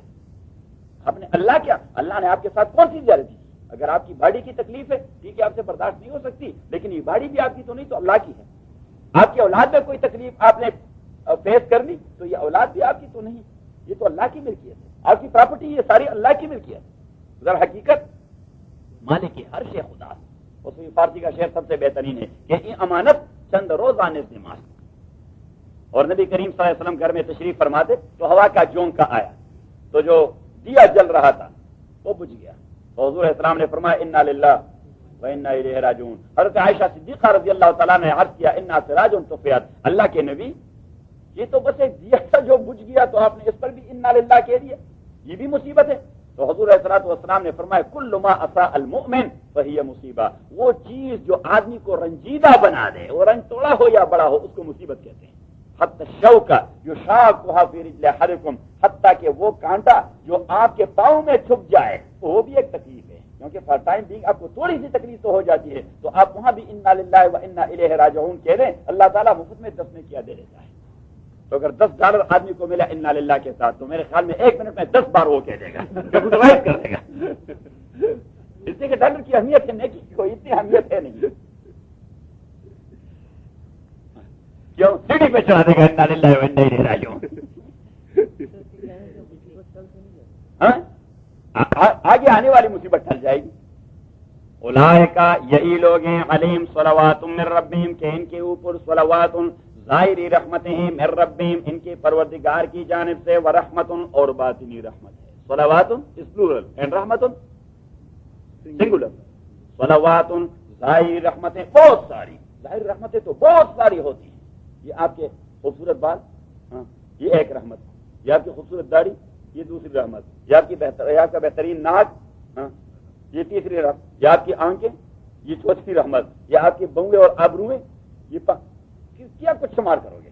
ایک ہے، 10 ہیں، 10,000 ہیں، 10 لاکھ ہیں، 10 کروڑ ہیں، نہیں، ایک ایک بال مستقل ظاہری رحمت ہے۔ اور فرمایا ورحمہ، اور باطنی رحمت ہے، that is satisfaction, that is satisfaction, وہ ایک ہی چیز ہے۔ اب لوگوں کے پاس سارے کچھ ہیں، ظاہری رحمتیں بہت ساری ہیں، لیکن باطنی رحمت بہت کم ہی لوگوں کے پاس ہے۔ پتہ نہیں کسی کے پاس ہے بھی کہ نہیں، ہے بھی کہ نہیں۔ اللہ تعالیٰ ہمیں باطنی رحمت سے نوازے، سیٹسفیکشن آ جائے، کیونکہ اگر آدمی بلینئر اور ٹریلینئر ہو جائے اور اطمینان نصیب نہ ہو تو کیا ہے، اس کے پاس کچھ بھی نہیں، کچھ بھی نہیں، وہ بھوکا ہی بھوکا رہتا ہے۔ نبی کریم صلی اللہ علیہ وسلم نے فرمایا غنا غنی النفس، اصل مالداری وہ ہے جو آپ کے روح کو غنی بنا دے۔ تو آدمی کا روح کب غنی بن جاتا ہے؟ جب اس میں قناعت پیدا ہو جاتی ہے کہ جو کچھ میرے پاس ہے that is sufficient and that is enough, کیونکہ میرے سے بہت سارے لوگ ہیں ان کی حالت مجھ سے بدتر ہے، ان کی حالت مجھ سے، تو مجھے تو اللہ تعالیٰ نے بڑے احسانات کر دیے ہیں، مجھے تو روٹی دے دی ہے، بہت سارے بھوکے رہتے ہیں، اور یہ ہے قناعت، اور اسے کہتے ہیں غنی النفس۔ نبی کریم صلی اللہ علیہ وسلم نے فرمایا الغنا غنی النفس۔ اولئک، یہی لوگ ہیں، علیہم، کہ ان کے اوپر صلوات ظاہری رحمتیں من ربہم، ان کی پروردگار کی جانب سے، ورحمت اور باطنی رحمت ہے، واولئک هم المہتدون اور یہی لوگ ہیں هم المہتدون، یہ ہدایت پانے والے ہیں، یہی لوگ ہیں جو گائیڈڈ ہیں، یہی لوگ ہیں جو گائیڈڈ ہیں، اللہ تعالیٰ نے جنہیں ہدایت دے دی ہے۔ حضرت علی رضی اللہ تعالیٰ نے فرمایا کہ صبر و استقامت کا مجسمہ انسان، وہ اور کیا چاہتا ہے؟ ظاہری رحمت اللہ نے اس کے کانٹے میں ڈال دی، باطنی رحمت اللہ نے اسے دے دی اور گائیڈنس اسے دی دی۔ تین ہی چیزیں جو آدمی کو چاہیے، ظاہری رحمتیں چاہیے، باطنی رحمت چاہیے، ہدایت چاہیے، اور کیا چاہیے؟ اور کیا چاہیے؟ بس ان الصفا والمروۃ من شعائر اللہ۔ اب یہاں تک بات تھی تحویل قبلہ کی اور اس کے متعلقات کی، تحویل قبلہ کی اور اس کے متعلقات کی۔ کفار مکہ، جس طرح آپ کو معلوم ہے اور میں نے کہہ دیا کہ مشرکین مکہ یہ بھی حضرت ابراہیم علیہ الصلوۃ والسلام کے فالو کرنے کے دعوے دار تھے، تو جو ابراہیم کے دین کے کچھ چیزیں ان کی باتوں سے فالو کرتے رہے، یہ حج وہ بھی کرتے رہے، عمرے بھی کرتے رہے، بیت اللہ کا طواف بھی کرتے رہے، اس انداز سے کرتے رہے کہ ننگے ہو کر، مادر ذات ننگے ہو کر، مرد اور عورتیں مادر ذات ننگے ہو کر، کوئی کپڑا بدن پر نہیں، کہ ان کپڑوں میں ہم نے بہت ساری معصیتیں اور گناہ کی ہیں، ہمیں شرم آتی ہے کہ یہ کپڑے پہن کر اللہ کے گھر کے گردا گرد وہ چکر لگائیں، اللہ کے گھر کے گردا گرد وہ چکر لگائیں۔ اچھا، اب حضرت ہاجرہ وہ بھی صفا مروہ کے درمیان دوڑی تھی، یہ لوگ بھی دوڑتے رہے، لیکن خدا کے بندوں نے وہاں صفا پر ایک مورتی رکھی تھی اصاف کے نام سے، ایک آئیڈل رکھا تھا اصاف کے نام سے، اور وہاں دوسرا اسٹیچو رکھا تھا نائلہ کے نام سے، ایک کا نام تھا اصاف اور دوسرے کا نام تھا نائلہ، تو دوڑتے تھے اس کے درمیان یا اصاف یا نائلہ، یا اصاف یا نائلہ، کیونکہ تم بہت سارے خدا تھے نا، بہت سارے ڈپو تھے وہاں ان کے، ہاں، تو ایک ڈپو ہولڈر وہاں اصاف تھا اور دوسرا ڈپو ہولڈر وہاں مروہ پر نائلہ تھا۔ اب صفا کو دوڑتے تو یا اصاف کہتے اور مروہ کو دوڑتے تو یا نائلہ کہتے کہ ہماری مشکلات کا ازالہ کر رہے ہیں۔ اب شریعت اسلامیہ نے ابراہیم اور ہاجرہ کی اصل سنت کو تو برقرار رکھا، اصاف اور نائلہ کو ہٹا دیا، صحیح، لیکن صدیوں تو وہی کام وہاں جاری رہا تھا، تو کچھ مسلمانوں کو وہ کلک ہو رہی تھی کہ یہ کوئی وہ مصیبت تو نہیں جو ہم شرک کے زمانے میں کر رہے تھے، لیکن کبھی کبھار آدمی کو کچھ شبہ پیدا ہو جاتا ہے، کچھ شبہ پیدا، تو اللہ کریم نے کلیئر کر دیا اس مسئلے کو کہ نہیں، یہ شبہ ختم ہونا چاہیے، اور شبہ بھی منافقین ڈالتے تھے ان کے ذہن میں کہ یہ مصیبت تو وہی نہیں تقریباً، یہ تو اس کو کنٹینیوٹی ہے، تو اللہ کریم نے فرمایا نہیں، ان الصفا والمروۃ من شعائر اللہ، تاکہ صفا والمروۃ اور مروہ من شعائر اللہ یہ اللہ کی نشانیوں میں سے ہیں، شعائر یہ جمع ہے شعیرہ کا، شعیرہ کا معنی ہے سائن، کیا سائن، یہ نشانیاں ہیں اللہ تعالیٰ کی۔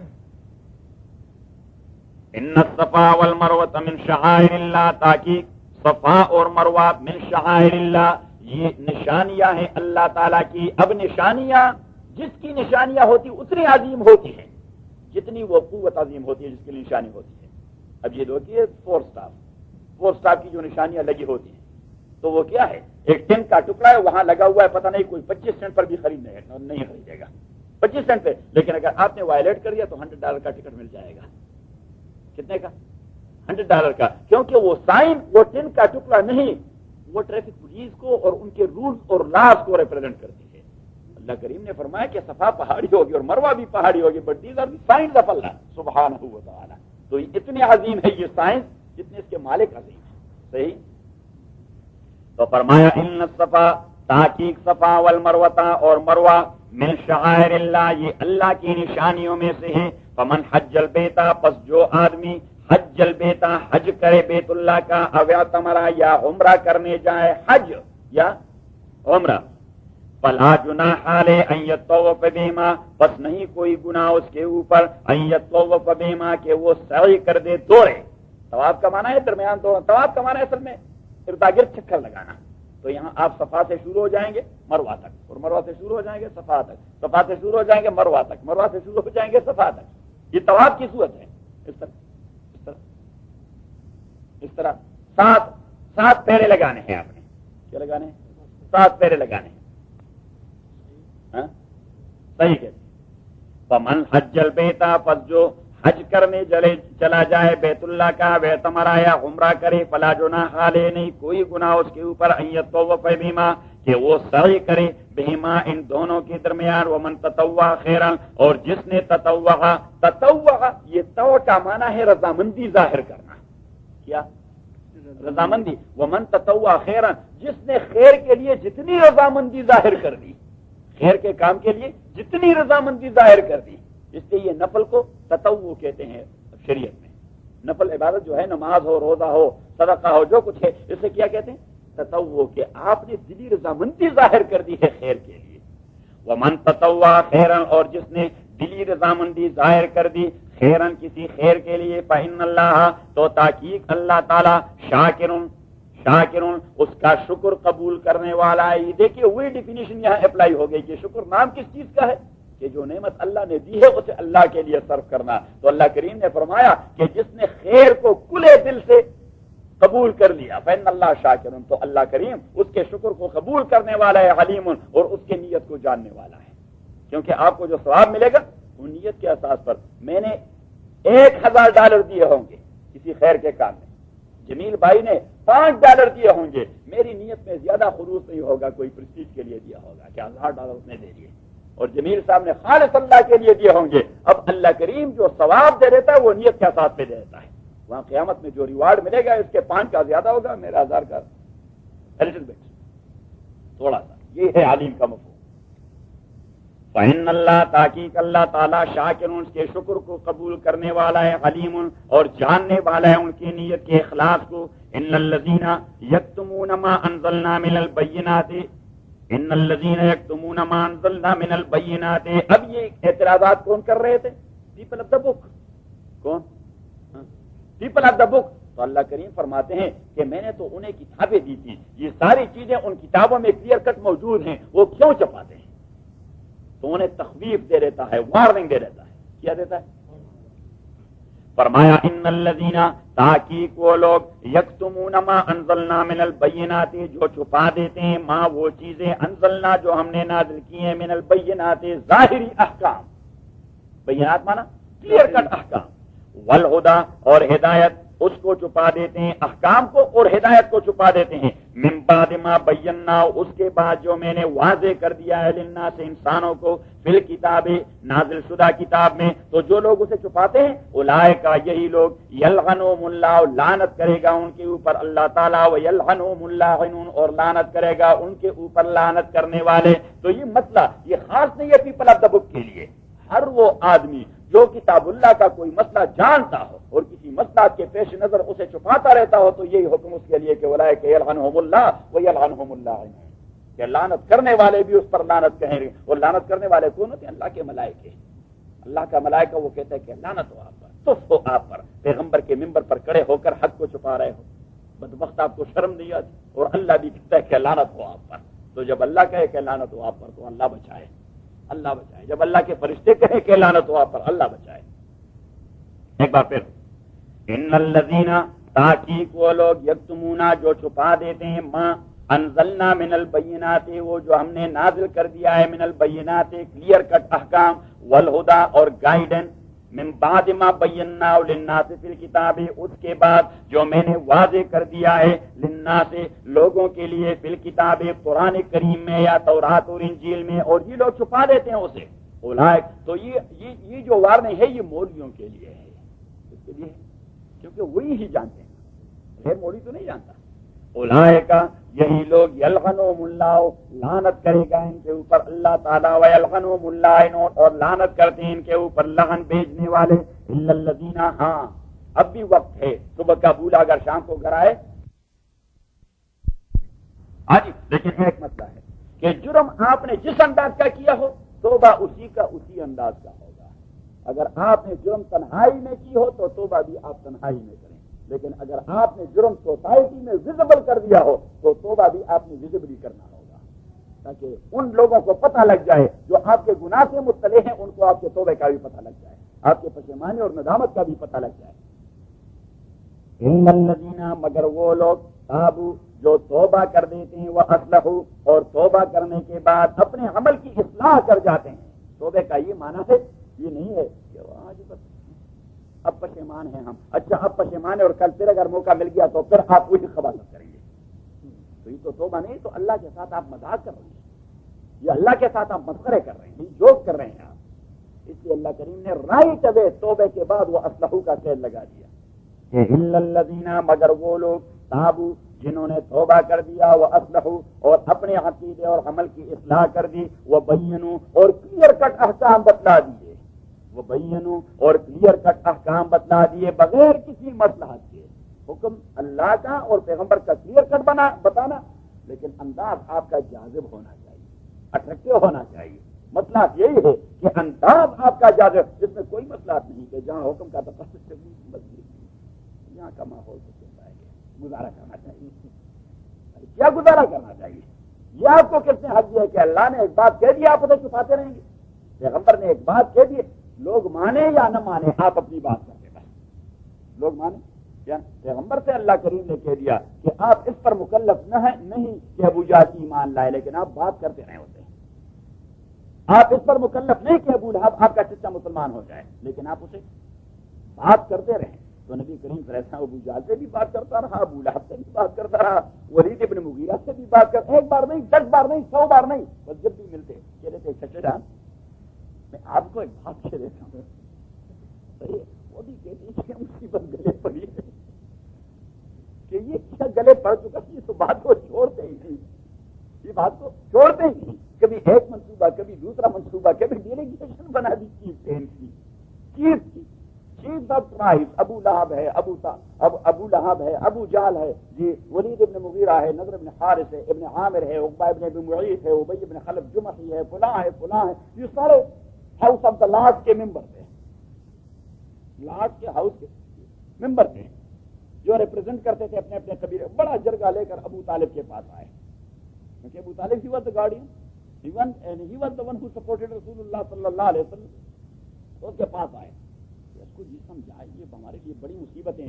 اور نوجوان جو ہیں اس نے گمراہ کر دی، نوجوان اس کے ہتھے چڑھ گئے ہیں، وہ گمراہ ہو گئے۔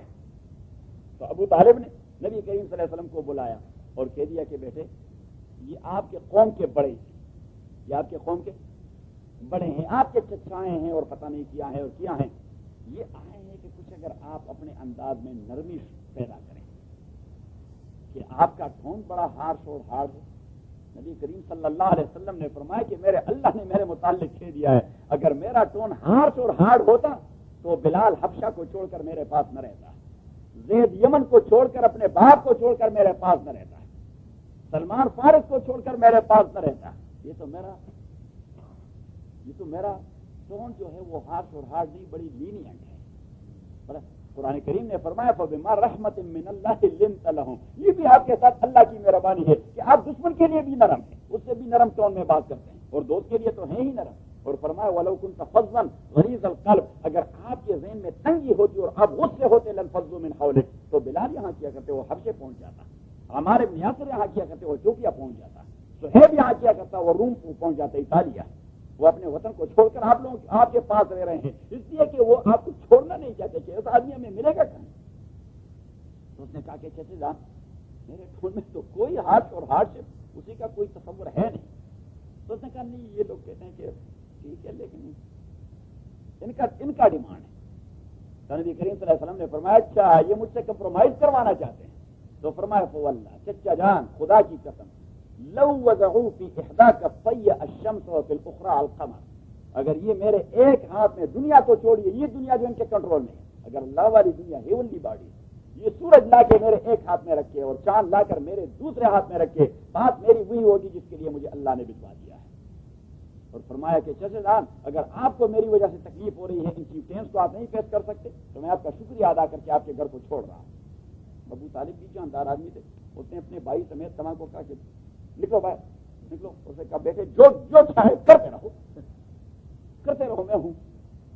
تو یہی مسئلہ ہے کہ کمپرومائز نہیں ہونی چاہیے، البتہ انداز وہ اٹریکٹیو اور جاذب ہونا چاہیے۔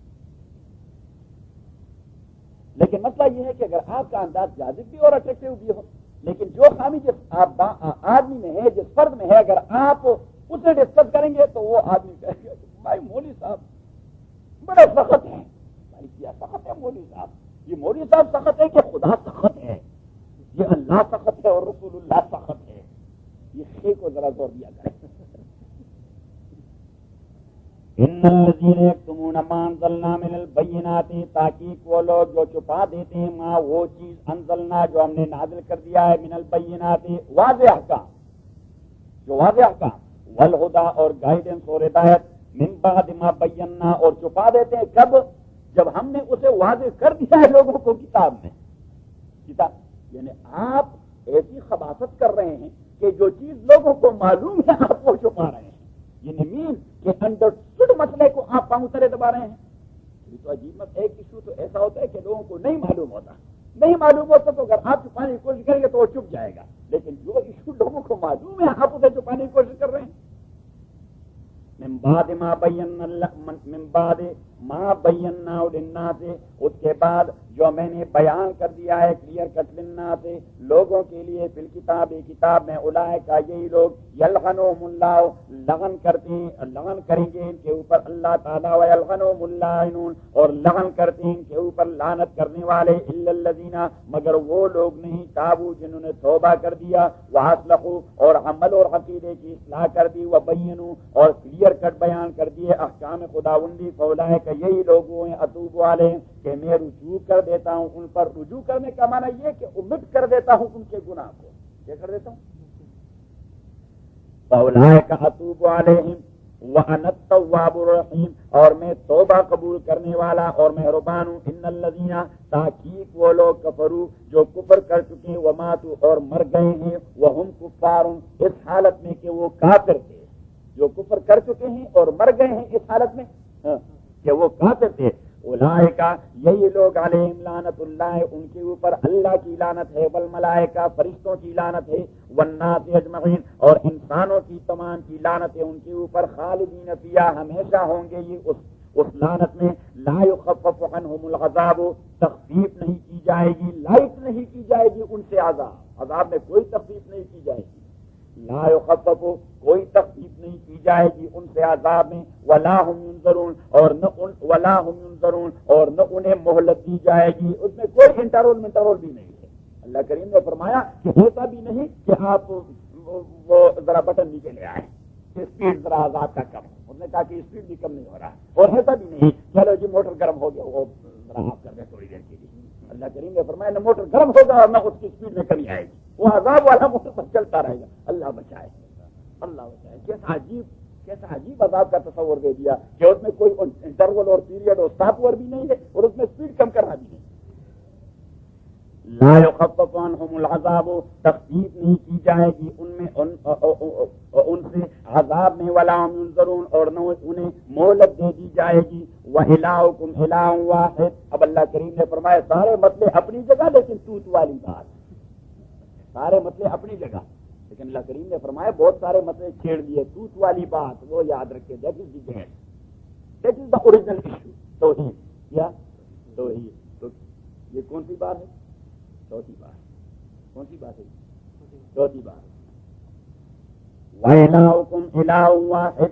آپ لوگوں کا الہ واحد، ایک ہی الہ ہے.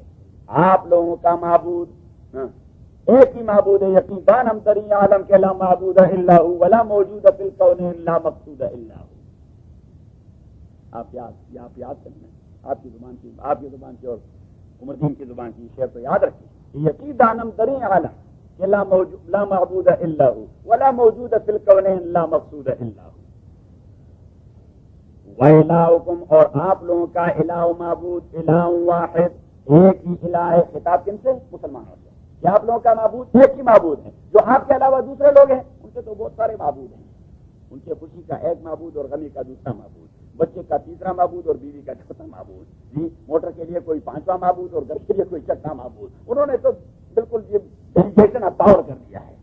یہ اللہ کریم نے ڈیلیگیٹ کر دیے ہیں پاور. یہ ڈپو فلاں کے پاس، یہ ایجنسی فلاں کے پاس اور یہ ایجنسی فلاں کے پاس، اور مسلمانوں کی ساری ایجنسیاں اللہ کے پاس. وَإِلَٰهُكُمْ إِلَٰهٌ وَاحِدٌ اور آپ لوگوں کا معبود الہ واحد، ایک ہی معبود ہے.